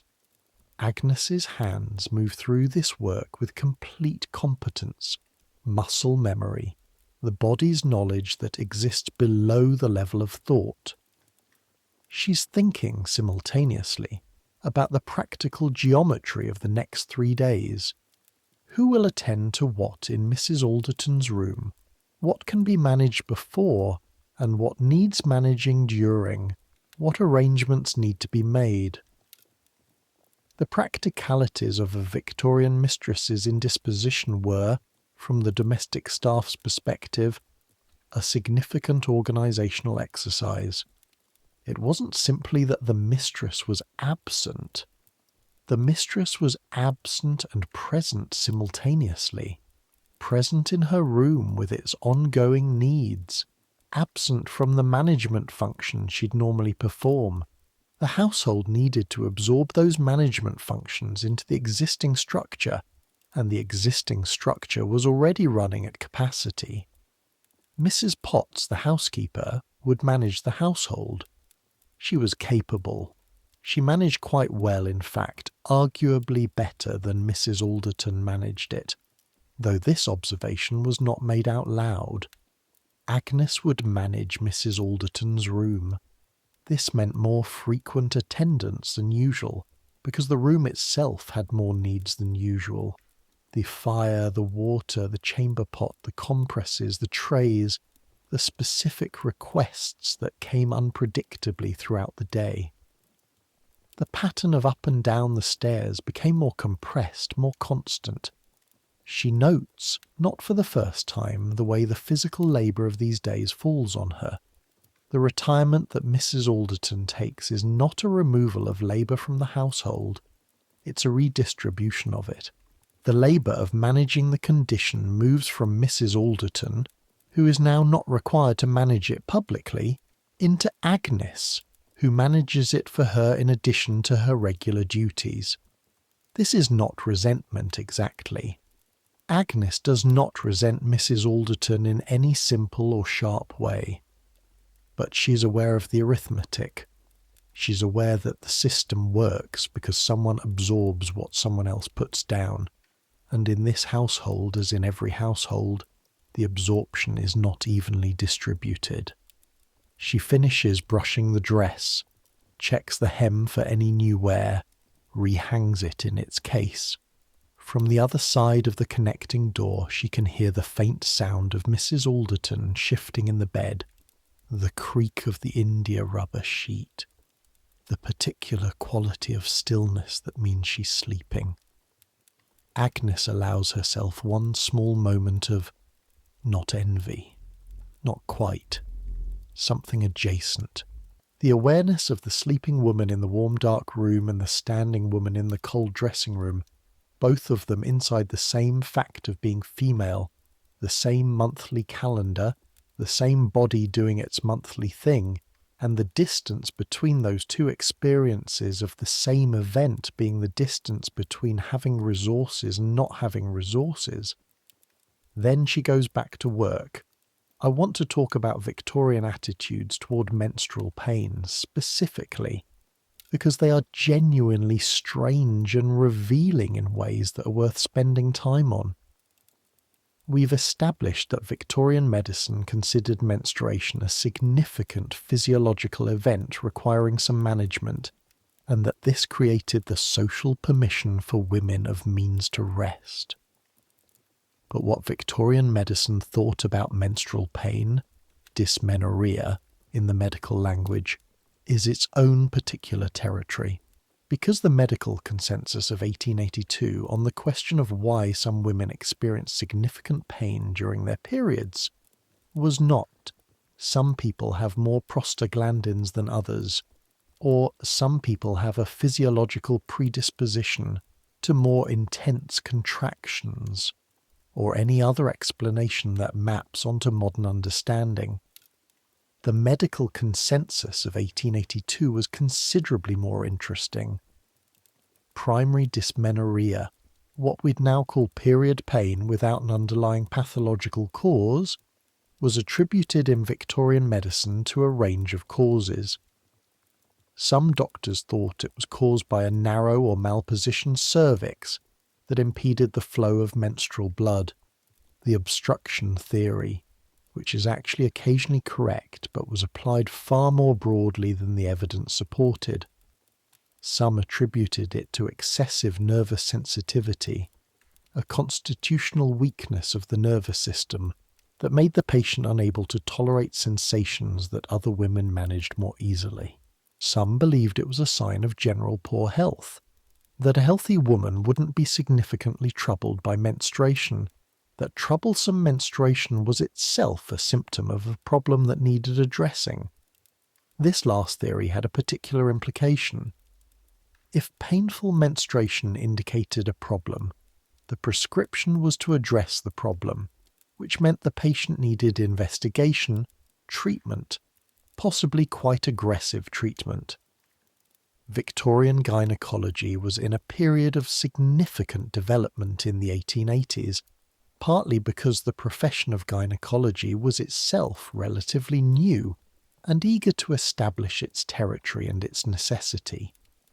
Surgical gynecology was advancing rapidly. Procedures that would have been impossible or invariably fatal 20 years earlier were now sometimes survivable thanks to anesthesia and the early adoption of Listerian antiseptic technique. The result was that some Victorian women with menstrual pain received surgical interventions for it, dilation of the cervix, curettage, in extreme cases removal of the ovaries, oophorectomy, which was performed in Britain and America throughout the 1880s and 1890s for a range of conditions including severe dysmenorrhea. Oophorectomy was called by some of its proponents normal ovariotomy, performed not to address disease in the ovaries, but to alter the hormonal environment that regulated menstruation. Remove the ovaries, no more menstruation, no more dysmenorrhea. Problem solved. Except that removing the ovaries puts the patient into immediate surgical menopause, with all the symptoms that entails: hot flashes, bone loss, cardiovascular changes, mood effects, and these consequences were not fully understood or even consistently acknowledged by the surgeons performing the operation. Some women with severe dysmenorrhea were grateful for the intervention. Some found that removing the source of their pain was worth the other consequences, or didn't experience those consequences as severely as others. But some experienced the surgery as a different kind of loss. The loss of a future that included pregnancy, the loss of the hormonal environment their bodies were built for, traded for relief from pain that might have been managed otherwise. The oophorectomy craze, as historians of medicine have called it, was relatively brief. By the 1890s it was coming under professional criticism, with critics arguing that it was being performed too liberally on women whose pain could have been managed by less drastic means. The debate that followed was about the appropriateness of surgical intervention, not about whether women's pain was real or deserving of treatment. That much, at least, was accepted. The pain was real. The pain required treatment. The question was how. For Mrs. Alderton, who has manageable dysmenorrhea, significant enough to justify retirement, not severe enough to have brought her to the attention of a surgical gynecologist, the treatment is the brown bottle, the ginger, the warmth, the rest, Agnes. For women whose dysmenorrhea was severe, the story was more complicated, more expensive, more medically entangled, and sometimes more damaging. For women who had no access to medical care and whose menstrual pain was severe, the story was, you endured it. You endured it standing at a factory machine or bent over a washtub or carrying coal up 4 flights of stairs, and if it made you white in the face and shortened your breath and made you hold the wall for a moment at the top of the stairs, then it did, and then you kept going. Noon. Agnes is eating the servants' dinner in the kitchen, which happens at 12 precisely because Mrs. Barker has organised her kitchen around the midday meal as the anchor point, the fixed point, around which the rest of the day orbits. The servants' dinner is a proper meal, soup, usually, and a meat dish, and bread, and sometimes a pudding if Mrs. Barker is in a particularly organised morning, which today she was. The food is good. Mrs. Alderton keeps a good table. Agnes is eating with the concentration of someone who does not have enough time but intends to use what time she has. The soup is potato and leek, thick and hot. She eats it quickly and without the social conversation that the dinner table sometimes generates, because she has a tray to assemble for Mrs. Alderton's luncheon. Something bland, something settling, the specific bland and settling things that Mrs. Barker has already prepared in anticipation, and she needs to be upstairs again by 12:30. Ellen is across the table eating with similar efficiency. The footman, Thomas, is at the end of the table doing something complicated with his bread roll that involves the systematic dismantling of it into equal pieces, which is apparently how he processes his lunch.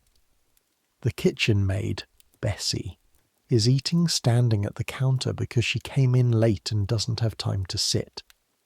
The texture of the servants' hall at mealtimes is always a compressed version of everything else. The work doesn't stop. The hierarchy doesn't relax. The day continues through the eating, with its demands only briefly suspended by the physical necessity of fuel. Agnes's back continues its conversation with her through lunch.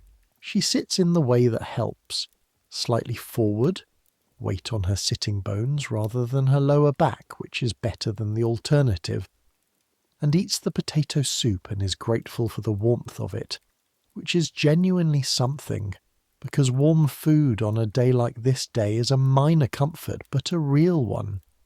Comfort is interesting in this context.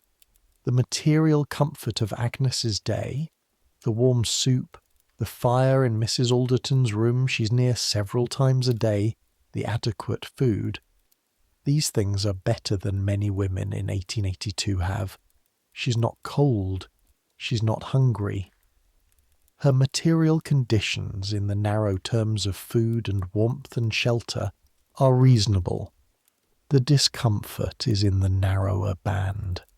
It is in the specific physical facts of her body today and the complete inability to attend to them as she might wish to. It is in the absence of what Mrs. Alderton has, which is not comfort of a grand order. A room, warmth, food, these are basic, but specifically the permission to acknowledge what her body is doing, the permission to stop moving for a few hours, the permission to be horizontal.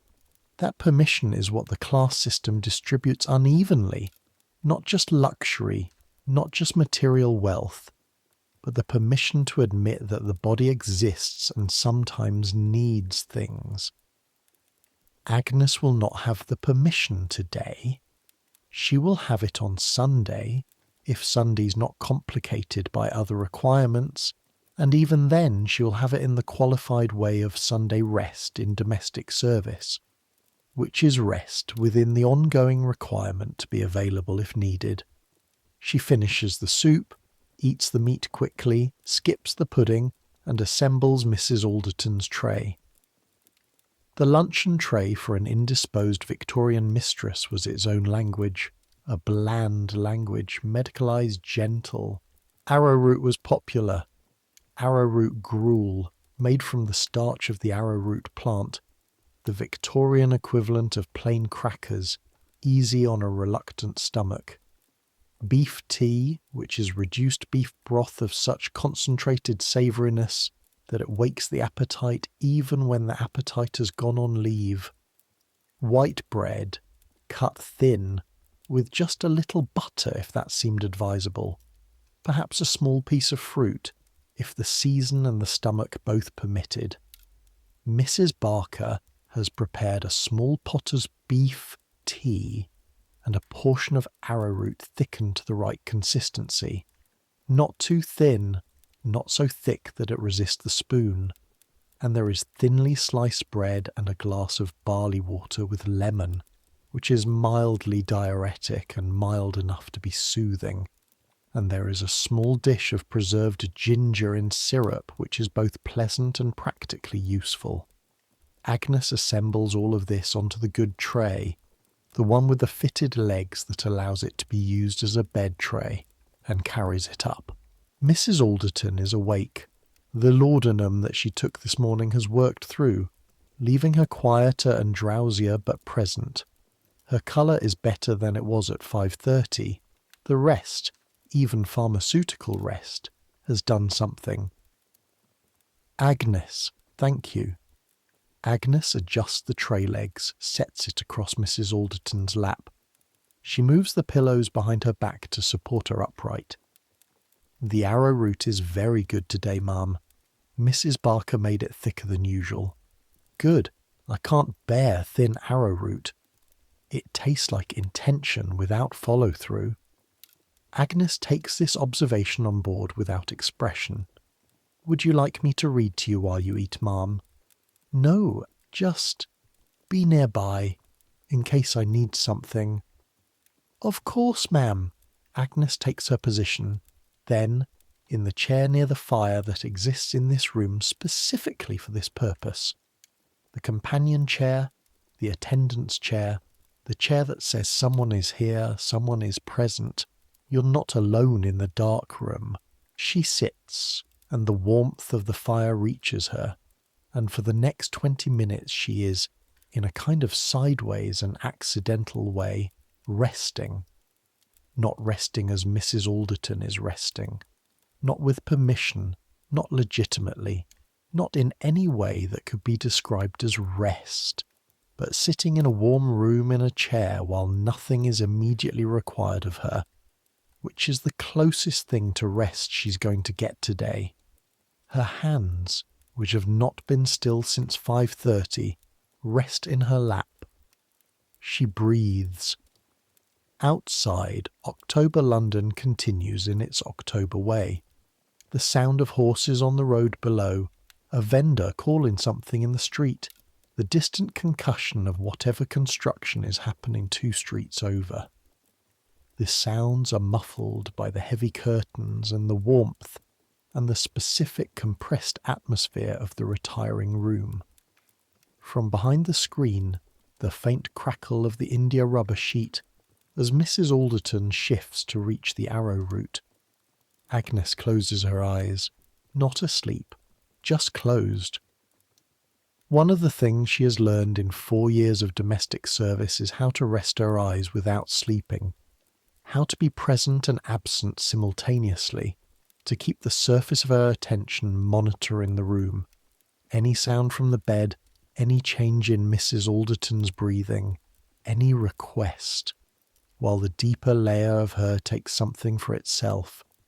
10 minutes in a warm chair with her eyes closed is not sleep, but it is something. It will have to be. 2 o'clock brings a crisis of a minor domestic order that nevertheless requires everything Agnes has. The crisis is this. Mrs. Alderton needs the chamber pot, and she needs to be helped from the bed, and when Agnes assists her across the short distance from the bed to the screen, a distance of perhaps 5 feet, Mrs. Alderton's legs, which have been horizontal for 8 hours, do not perform the way legs are supposed to. Not dangerously. She doesn't fall. Agnes has hold of her, has had hold of her in the particular secure grip of someone who has done this many times, that steadying hold on the forearm with the other hand at the elbow, ready to take weight. But Mrs. Alderton's legs do go unreliable for a moment, and she goes paler than she was, and there's a moment of frozen stillness while the 2 women stand in the middle of the retiring room and the situation sorts itself out. I've got you, ma'am. I know, just a moment. The moment passes. Mrs. Alderton's colour comes back. Her legs find their steadiness. Thank you. Of course.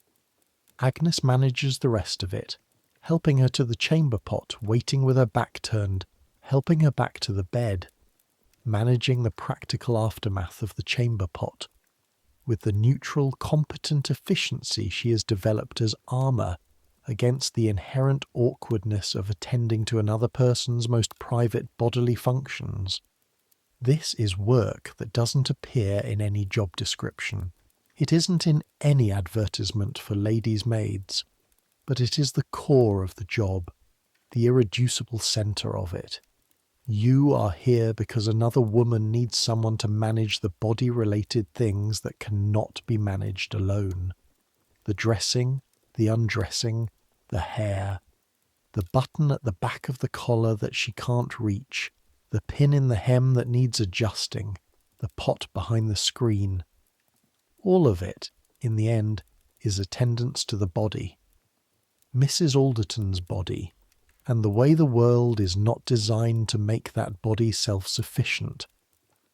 Agnes thinks, sometimes, that this is the real service of domestic service, not the cooking, not the cleaning, not the polishing of silver. Those things can be done by machines eventually, or by people with less skill, or with different efficiencies. But this, the specific human attendance to another human's body, this has no machine substitute. This requires presence and steadiness, and a specific kind of discretion that is not the same as silence, that is more sophisticated than simply not talking. That is the ability to be present and invisible simultaneously, to witness and not witness at once. She is good at it. She is very good at it, actually, and she knows this, and she takes a certain private satisfaction in the knowledge that she has mastered something difficult and real and valuable, even if the value is never directly acknowledged, even if the mastery is most visible in its absence, in the fact that the situations that could be awkward aren't, that the management is so smooth that the need for management is invisible.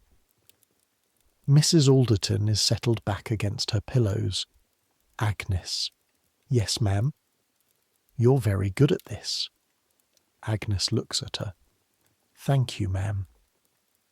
It is a sentence that has never been said between them before. In 2 years this sentence has not been said. The work has been done, and the work has been done well, and the work has been received in the way that well-done household work is received, which is to say without comment, because comment would be acknowledgement, and acknowledgement would imply a visibility that the household's polite fiction does not allow. She says it now, apparently, because they are both in this room together, and Mrs. Alderton is rendered by illness and medication and physical incapacity slightly more honest than usual. Of course, ma'am, Agnes says, which is the correct and only possible response. But she hears it. She takes it into the private cabinet with the other things that belong to her. Let me tell you about pennyroyal. Pennyroyal is a small herb, a member of the mint family, Mentha pelagium, native to Europe and Asia, growing wild in damp places, smelling sharply of something between mint and something else, something darker, more medicinal. It has been used in Western herbal medicine since antiquity. It appears in Roman texts, in medieval herbals, in the herbals of the 16th and 17th centuries, where it is recommended for, among other things, promoting the menses in women whose periods have been delayed or suppressed. Promoting the menses in herbal texts is a phrase with a specific meaning that the Victorian period well understood. It meant what it sounds like. It means, but it also meant something else. It meant, and this was known, this was understood, this was part of the reason the herb was kept and used and passed on. It meant, if you have missed your period and you're not sure why, and you're concerned about the reason you have missed it, pennyroyal might help. Pennyroyal is an emmenagogue. It stimulates uterine contractions. In sufficient doses, it causes the uterus to contract strongly. If a pregnancy is very early, this can interrupt it. It was also, in large enough doses, toxic. The essential oil of pennyroyal is extremely dangerous. Enough of it can cause liver failure and death. The cases are documented in medical literature throughout the 19th century and into the 20th. Women, and sometimes their families, who confused a safe therapeutic dose of pennyroyal with a larger dose that was intended to be more effective, and paid for the confusion with their lives. In the Victorian period, when abortion was illegal and unmarried pregnancy was socially catastrophic, and working-class women had essentially no access to the medical care that might have provided safer alternatives. In this context, pennyroyal was part of a shadow pharmacopoeia of substances known to women, passed between women, used by women in the specific desperate arithmetic of a life where a pregnancy meant ruin. Not just pennyroyal, there were others. Savin, an extract of juniper, which had similar properties and similar toxicity. Slippery elm, which was used differently. Various combinations of things sold by herbalists who understood what they were selling, or by backstreet practitioners who may or may not have. The patent medicine industry sold compounds for female irregularity that contained pennyroyal or similar herbs at doses calibrated, often quite deliberately, just below the level of obvious direct action on the uterus, plausibly deniable, but understood by the women who bought them and the manufacturers who sold them. The brown bottles on the nightstand, not all of them, not even most of them. Most of what was sold for female complaints was simply ineffective but harmless, or mildly effective and safe, like the ginger and the valerian. But some of them, a particular subset, available through particular channels, contained these things, and this shadow pharmacopoeia existed in the same cultural space as the retiring room and the euphemistic conversation and the carefully oblique household accounts. It existed in the silence around the subject, in the gap between what could be said and what needed to happen. The women who used it were not reckless, they were not ignorant. They were doing a desperate calculation with the tools available to them, in a world that had given them almost no other tools, in a world where the consequences of an unwanted pregnancy cascaded through years of life in ways that simply cannot be minimized by anyone who has thought carefully about what the available options were. Agnes does not use pennyroyal. Her situation is uncomplicated. Her management is the rags and the cold water and the ginger and endurance, which is the full kit of the manageable case, the ordinary case. But she knows the herb. She could identify it in a garden. She knows roughly what it does, in the way you know things that exist at the edge of the female knowledge network, things that are known but not discussed directly, that exist in that same space of the not quite spoken. 3 o'clock. Agnes needs something from the linen cupboard on the first floor landing. The linen cupboard is the kind of cupboard whose doors are always slightly difficult. The wood has swollen in this damp October, and they require a particular pull and lift manoeuvre to open, and inside it smells of lavender sachets and clean pressed cotton, and the cedar oil that keeps moths away. She's reaching for a clean pillowcase from the second shelf when she hears something. The sound is from the half landing below her, where the servants' staircase meets the first floor landing. It is a sound she recognizes after a moment as quiet crying, not the loud, public, expressive crying of grief or pain, but the careful, contained crying of someone who is trying very hard not to be heard and is only almost succeeding. The kind of crying that has learned to stay small, to occupy minimal space, to exist without imposing itself on anyone. Agnes takes the pillowcase and closes the cupboard and goes down to the half landing. Polly. Polly is sitting on the bottom step of the servants' stairs, her back against the wall, her knees drawn up. She has a coal scuttle on the step beside her. She was apparently on her way up with it. And she has the look of someone who sat down for a moment and then discovered that standing up again was more than she could currently manage. She looks up when Agnes's candle rounds the corner. Her face in the candlelight is red and wet and trying very hard to rearrange itself into nothing wrong. "Sorry, miss, sorry, Don't get up," Agnes says. She says it firmly, not unkindly. Polly doesn't get up. Agnes looks at her, at the coal scuttle, at the way Polly is holding her own elbows wrapped inward, the specific posture of someone whose abdomen is giving them trouble. She knows. She crouches down on the step beside Polly. This puts pressure on her own cramping abdomen that she absorbs with controlled breathing, and says quietly, "How long?" Not a question exactly, more a prompt. "Since," Polly swallows, "since this morning. I didn't know," she swallows again. "I thought I was ill. I thought something was wrong." Nothing is wrong. Agnes says this with the complete authority of someone who knows it is true and needs it to be received as true. The authority of, "I have this information and I am giving it to you and you can believe it because I do."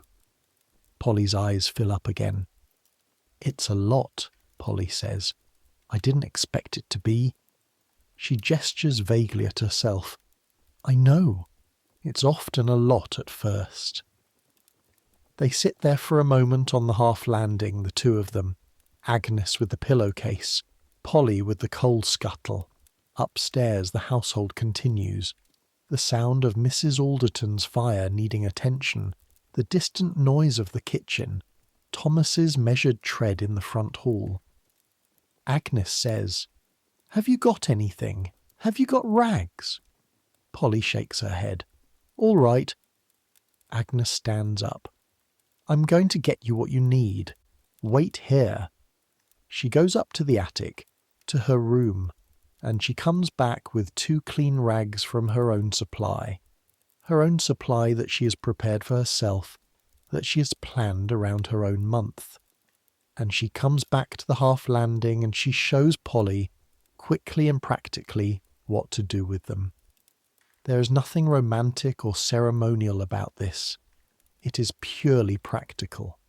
The pins, the position, the change schedule, the rinsing in cold water first. The signs that mean something is normal, and the signs that mean you need to find a way to rest. The ginger, if you can get it. The chamomile, if the cramps are bad. Polly listens with the focused attention of someone receiving information she needed badly, and has been waiting for without knowing she was waiting. Miss Agnes. Agnes, just Agnes. Agnes. She looks at the rags. Does it? She stops. Does it get easier? Polly nods. Agnes considers the full, honest answer to this question, which is not exactly easier, but better understood, which is its own kind of easier.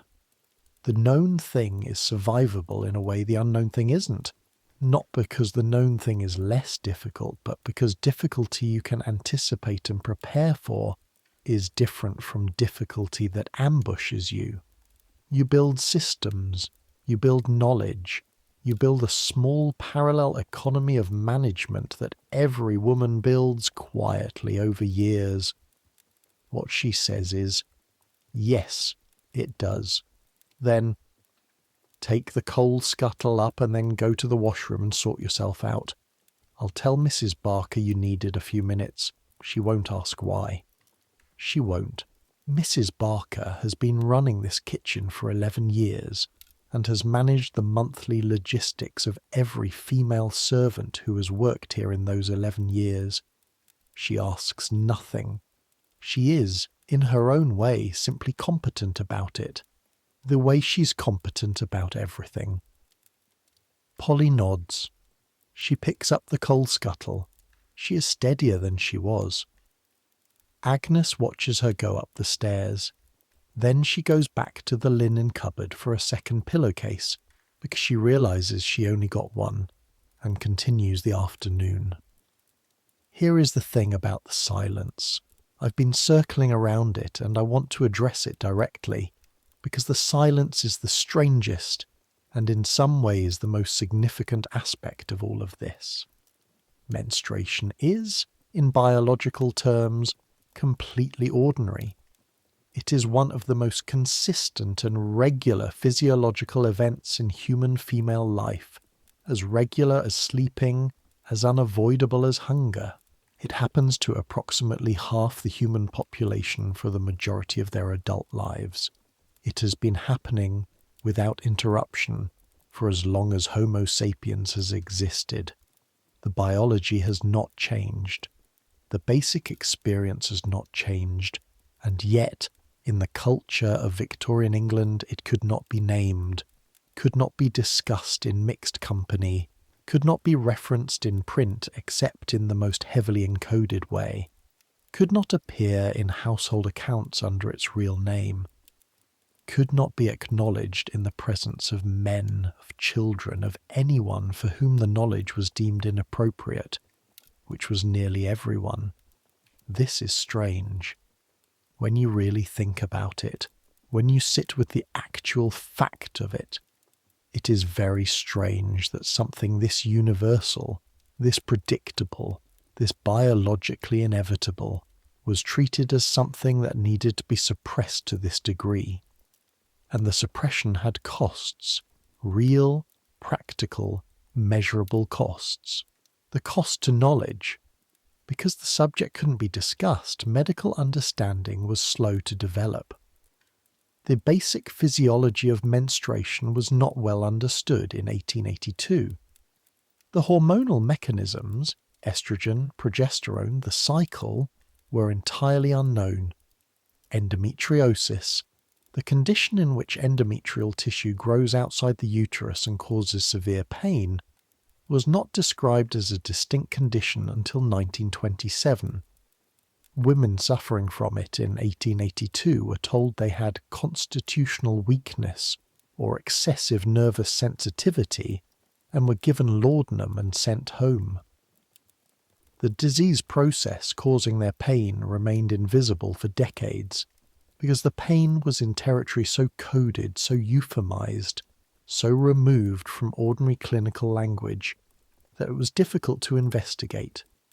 The cost to safety, the shadow pharmacopoeia, pennyroyal, Savin, the patent medicines, was dangerous in a way that clearer information might have made less dangerous. Women who knew they were taking an abortifacient herb would have known to be careful about doses, known the danger signs, known when to stop. Women who were buying something labelled female nervine compound from a patent medicine company had no such knowledge. They didn't know what was in it. They couldn't have known because the manufacturers weren't required to say, and would not have said in any case because the saying would require the naming of what the product was actually for. The cost to community, knowledge that should have been shared freely, the practical knowledge of management, of what helps with pain, of what is normal and what is not, was instead transmitted inefficiently, in code, through whisper networks that covered some women and missed others. The girl who had a mother who talked to her, the girl who had Agnes on the half landing, the girl who had neither and found out alone and was frightened and stayed frightened, because the follow-up information also never came. The cost to dignity, the constant exhausting performance of not acknowledging, the management of something real and physical and significant while pretending it is not happening, pretending it does not require accommodation, pretending the body that is doing it doesn't have needs that deserve attention. This performance, which women in every economic situation performed, even if the lower classes performed it from exhausted necessity rather than social convention, extracted something. The energy of pretending added daily to everything else. Agnes performs it. She's been performing it since 5:30 this morning, and will continue performing it until she falls asleep in her attic room tonight, at which point she will stop performing and simply exist in the private dark. And then tomorrow she will get up and do it again, because the work does not stop, and the world requires the performance, and she is very good at the performance, and she has decided somewhere in the practical bedrock of her character that the performance is not going to be the thing that defeats her. 5 o'clock. The London afternoon has done the thing October afternoons do. Gone from grey to darker grey to the preliminary dark of an early dusk, the street lights beginning their work in the square below, the lamplighter visible through the window of the landing as he makes his circuit. Agnes is at the top of the stairs, collecting the afternoon tray from where she left it on the landing table. Mrs. Alderton has eaten the beef tea and some of the bread and left the arrowroot, which is typical. The arrowroot is more medicinal than appetizing. The tray is heavier on the way back down, paradoxically. Going up, the anticipation of arrival carries some of the weight. Going down, there's nothing ahead but the kitchen and the next task. Her back, at 5 o'clock, is speaking a different language than it was at 5:30 this morning. It has moved from the dull ache of the beginning of the day to the specific tired ache of a back that has been carrying and bending and kneeling for 11 hours. These are not the same ache. They are layered now, the menstrual and the mechanical, both using the same lower back as their stage, creating a conversation with too many voices. She goes down to the kitchen. Mrs. Barker is at the range, which she has been at for most of the day. The smell of dinner preparation has replaced the smell of lunch, something long cooked, savoury, filling the kitchen with a density of warmth and food smell that is, at 5 o'clock on a day like today, close to physically comforting in itself. Just the smell of something being cooked properly is something. "All right," Mrs. Barker says. This is their greeting generally at this point in the day. "All right," and the expected answer is a nod, or a yes, or the particular version of all right that means today has been more than usually wearing, but nothing has actually broken, which is satisfactory. Agnes puts the tray down. She picks up the kettle from the back of the range and fills it for the next tea, which will be needed at 6. "Polly," she says, "she's had a hard day." "I noticed," Mrs. Barker says. She doesn't look up from the pot she's stirring. Sent her to do the downstairs grates. Easy work. Gave her a hot water bottle from the shelf. Agnes looks at her. Mrs. Barker, who is stirring the pot and not making eye contact, says, "I've been running this kitchen for 11 years. I know what a first day looks like." 11 years of this kitchen, and before that, many more years in other kitchens, and before that, her own life as a young woman. She has had, by Agnes's estimate, this same knowledge for going on 30 years, and she manages it in the kitchen the way she manages everything, without speech, through small practical accommodations, the hot water bottle from the shelf, the easy grate work. "Thank you," Agnes says. "Don't thank me, I need the grates clean." Agnes allows herself one moment of something that might, in a less controlled woman, have expressed itself as a smile. Then she makes the tea. The evening, when it comes in the particular Victorian way that evenings come in households organised around a family's needs. It comes in waves, rather than all at once. 6 o'clock brings Mr. Alderton home from wherever Mr. Alderton goes during the day, which is his office on the Strand, where the patent medicine business has its administration. Mr. Alderton is a medium-sized, somewhat red-faced man in his early 40s, who manages the household's financial concerns with adequate competence, and the household's emotional concerns with somewhat less. He is not unkind. He is principally elsewhere, in the mode of Victorian professional men of his class, whose domestic space is a place they return to rather than a place they occupy. He is told by Mrs. Potts in the hall that Mrs. Alderton is indisposed and resting, and asks not to be disturbed. He nods. He is not surprised. He has received this information once a month for 15 years. He goes to his study. Agnes is on the landing outside Mrs. Alderton's room when she hears this exchange. Not eavesdropping, simply present, carrying the evening tray, and she notes the brief economy of it, the information, the nod, the study. Mr. Alderton and Mrs. Alderton will not see each other this evening. She's in the retiring room, he is in the study. The household orbits around this central gap, the temporary absence of the mistress from the communal life of the household, and the household manages the absence because households of this kind are built to manage the management of things. Agnes knocks, enters, delivers the tray, adjusts the lamp, adjusts the fire, asks about tomorrow's arrangement. The same as today, Mrs. Alderton says, possibly into Wednesday, withdraws. In the corridor, she stands for a moment with her back against the wall and allows herself to acknowledge that her legs are tired. Actually tired.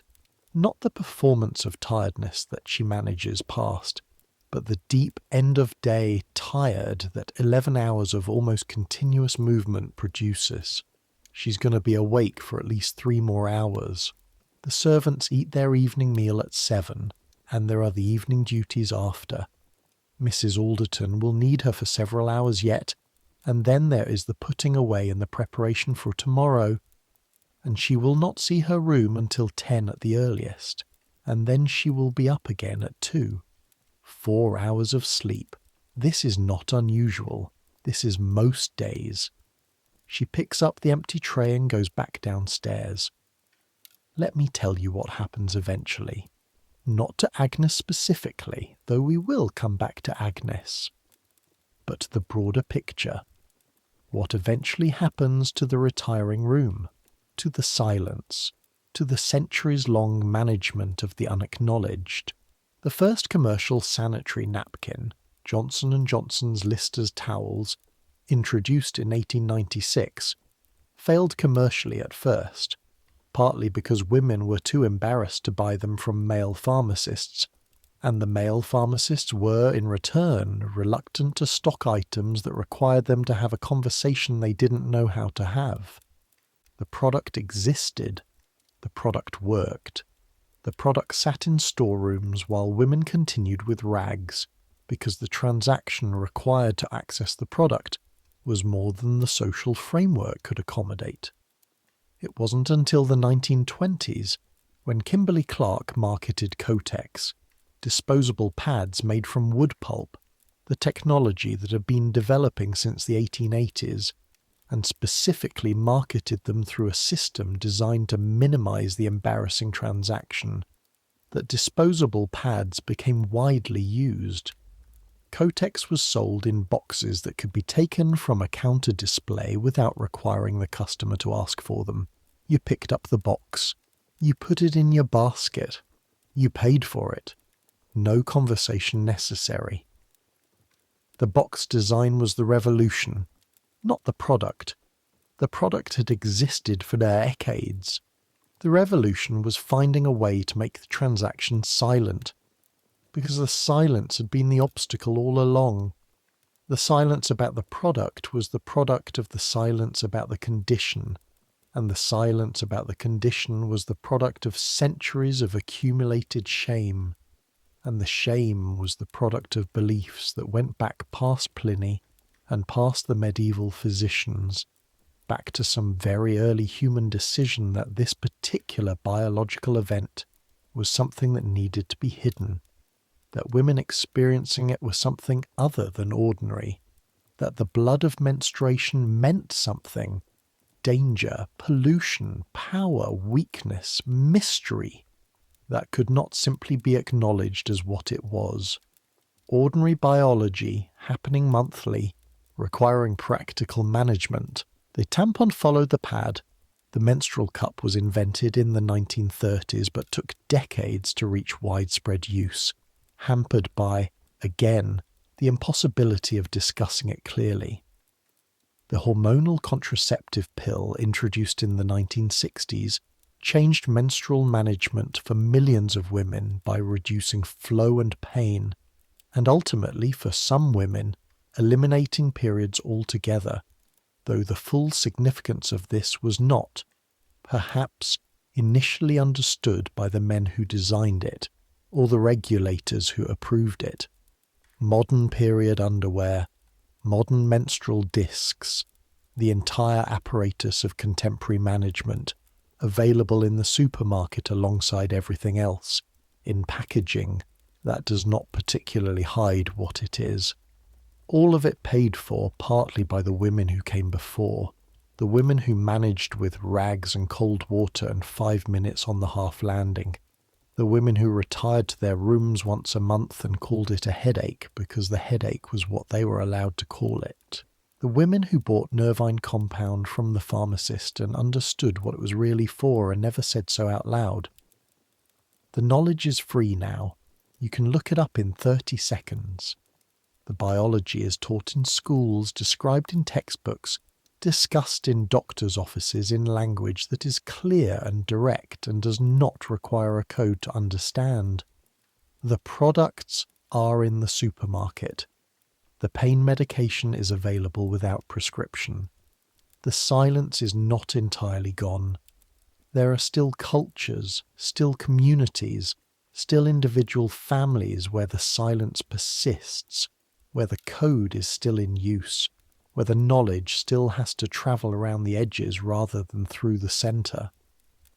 But the direction of history in this small particular territory has been toward the possible, toward the sayable, toward the ordinary.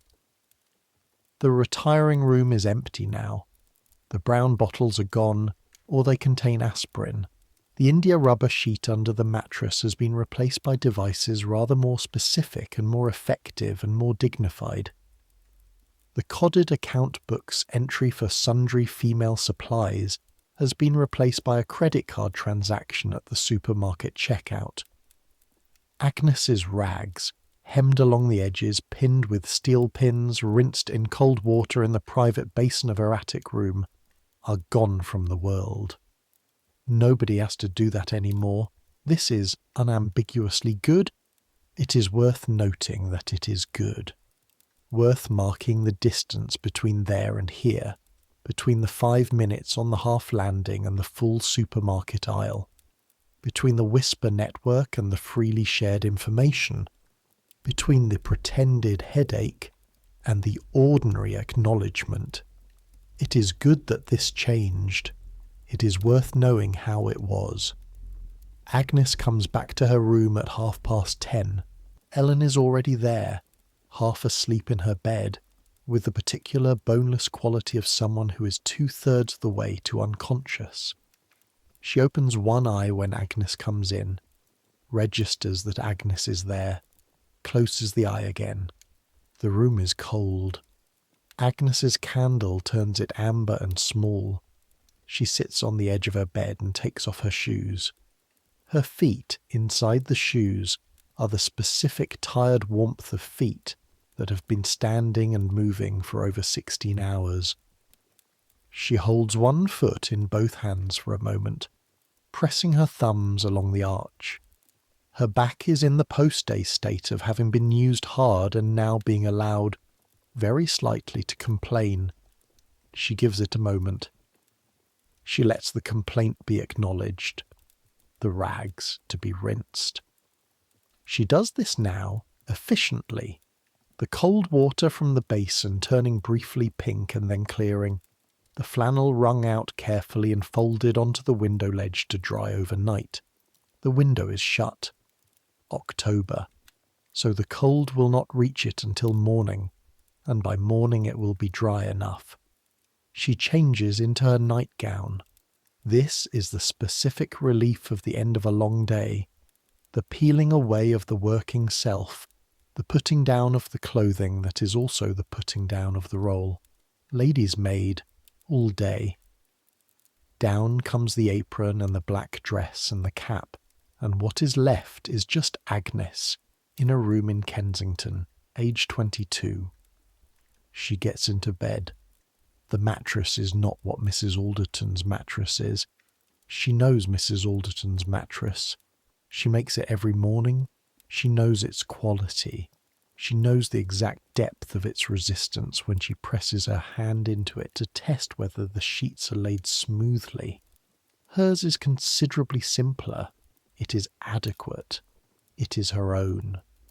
She lies on her side because lying on her side is easier on the back than lying flat, and she pulls the blanket up. Outside the small attic window, London continues in the specific way it continues at nearly 11 at night in 1882. Not silent, never entirely silent, but quieter than the day, the sound of a city settling into its nighttime arrangements, the particular urban sound that is a kind of white noise, a continuous low murmur that contains everything and nothing, the sound of 500,000 people in various states of sleep and wakefulness and labour and trouble and rest. Tomorrow, another 2 o'clock start, another round of fires and trays and attendants. Mrs. Alderton will be on her second day, which tends to be somewhat easier than the first, the worst of the initial cramps usually subsiding, the heaviness lifting slightly, the possibility of sitting up in bed for longer periods more real. Agnes will be on her first day repeated, because the second day for her tends to be much like the first, the body's calendar indifferent to whether she has adequate rest or not. She will do it. She has been doing it. She will continue doing it. This is the plain and unglamorous fact of it. She manages, in the way that women manage, have always managed, through the specific calendar of the body overlaid on the specific calendar of work, overlaid on the specific calendar of what the world requires, finding the gaps, using the 5 minutes, developing the systems, passing on the knowledge. She closes her eyes, her back, in the horizontal position she has been denied all day, slowly releases. The cramps have quieted to an occasional low reminder, an afterthought, a murmur rather than a demand. She breathes into the quiet of the room, which is only partly quiet. Ellen's slow breathing, the pipe knock in the wall, the distant street, and lets the day go. Here is what I want you to hold as you drift towards sleep. The retiring room at number 14 Pemberton Square still stands. The house still stands if the Victorian terrace survived the Blitz and the 20th century's various depredations on Victorian Kensington, and many of them did. The room with the heavy curtains and the fire kept high is probably a bedroom now, or an office, or a bathroom. The India rubber sheet is long gone, the brown bottles are long gone, the specific smell of camphor and iron and lavender that Agnes knew better than her own reflection, gone, but something of it remains, the way things remain when they're real, when they happen to real people who lived through them and are gone and left nothing behind them in the official historical record except the occasional coded dot in a household diary, the occasional entry in an account book, the occasional note in a medical journal that mentions the retired room, the indisposed mistress, the careful management of the unspoken thing. Agnes's name is not in the history books, neither is Polly's, neither is Mary Burridge's, the laundry woman 3 streets away who managed 17 years of this particular human experience without a single day's acknowledged rest. Their experience happened anyway. Their management was real. The 5 minutes on the half landing was real. The cold water in the basin in the small hours was real.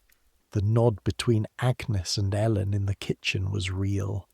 Real things leave traces, even the ones that weren't allowed to be spoken, even the ones that required a code and a whisper and a particular sideways way of looking, the kind of looking that says I know and you know, and neither of us will say it out loud.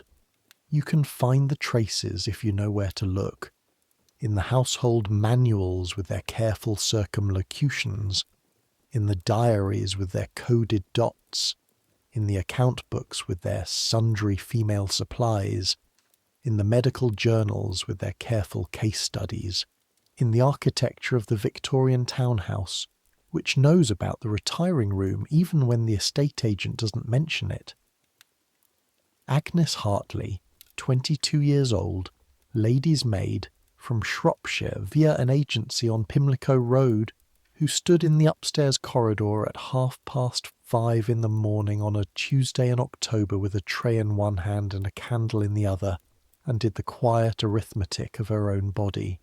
She is as real as any of it, as real as the house, as real as the history. She just wasn't allowed to say so. The city outside the window, the attic room, the blanket pulled up. Agnes breathes. The work is done for today. There will be more tomorrow. The same and different. The way each day is the same and different.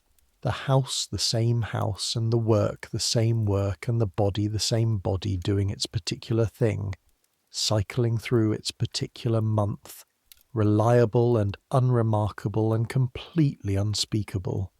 She breathes. The cramps have quieted to nothing now. The back is letting go.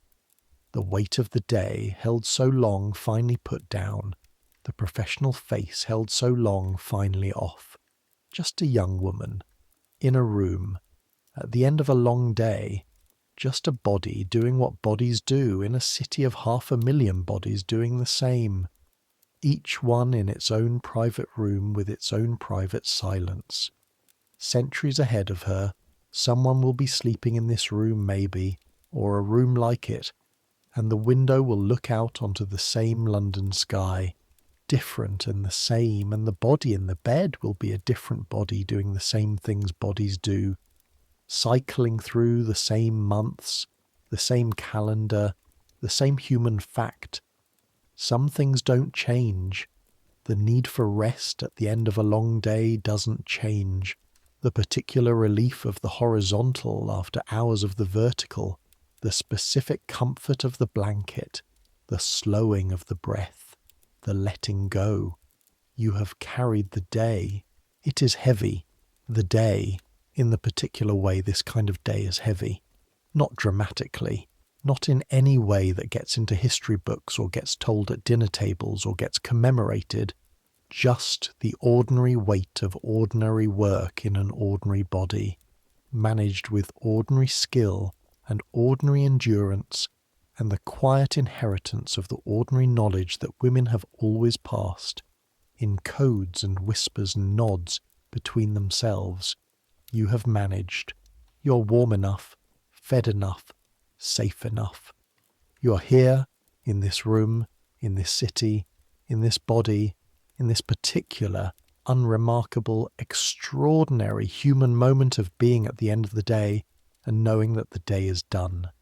Let it go now. Let the city murmur outside the window. Let the fire downstairs tick itself into quiet.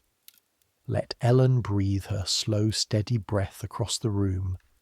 Let your own breath slow and slow and slow. The brown bottles are gone. The rags are drying. The tray is downstairs. The retiring room is dark and warm, and the woman inside it is asleep. And you are here, just this. Tomorrow will come the way tomorrow comes, with the bells and the cold water and the dark corridor and the tray. It will come, and you will meet it, and you will manage it, the way you have managed every tomorrow that has come so far. But that is tomorrow. Right now there is only the room, and the dark, and the blanket, and the slow descent into the particular rest that is not the rest of the retiring room, not the permitted rest, not the socially sanctioned rest, not the rest that comes with the doctor's prescription, and the closed curtains and the household arranged around the absence, but the other rest, the simpler rest, the one that comes when the body has finished arguing and finally, quietly, convincingly makes its case. You are tired, you've been carrying the day, put it down. Everything that needed to be done today is done. Everything that cannot be done until tomorrow will wait until tomorrow. The body, which has been patient with you through the whole length of this day, which has made its requests in the only languages available to it, and received only partial answers, which has managed on what was available and made no more of it than it needed to. The body's allowed to rest now. It knows how. So do you. Let it come. The soft edge of sleep, the place where the city sounds move from foreground to background to something else, something that is not quite sound anymore, the place where Agnes becomes less Agnes and more simply the fact of a person, breathing here, the place where the day stops, here and here and here. Good night.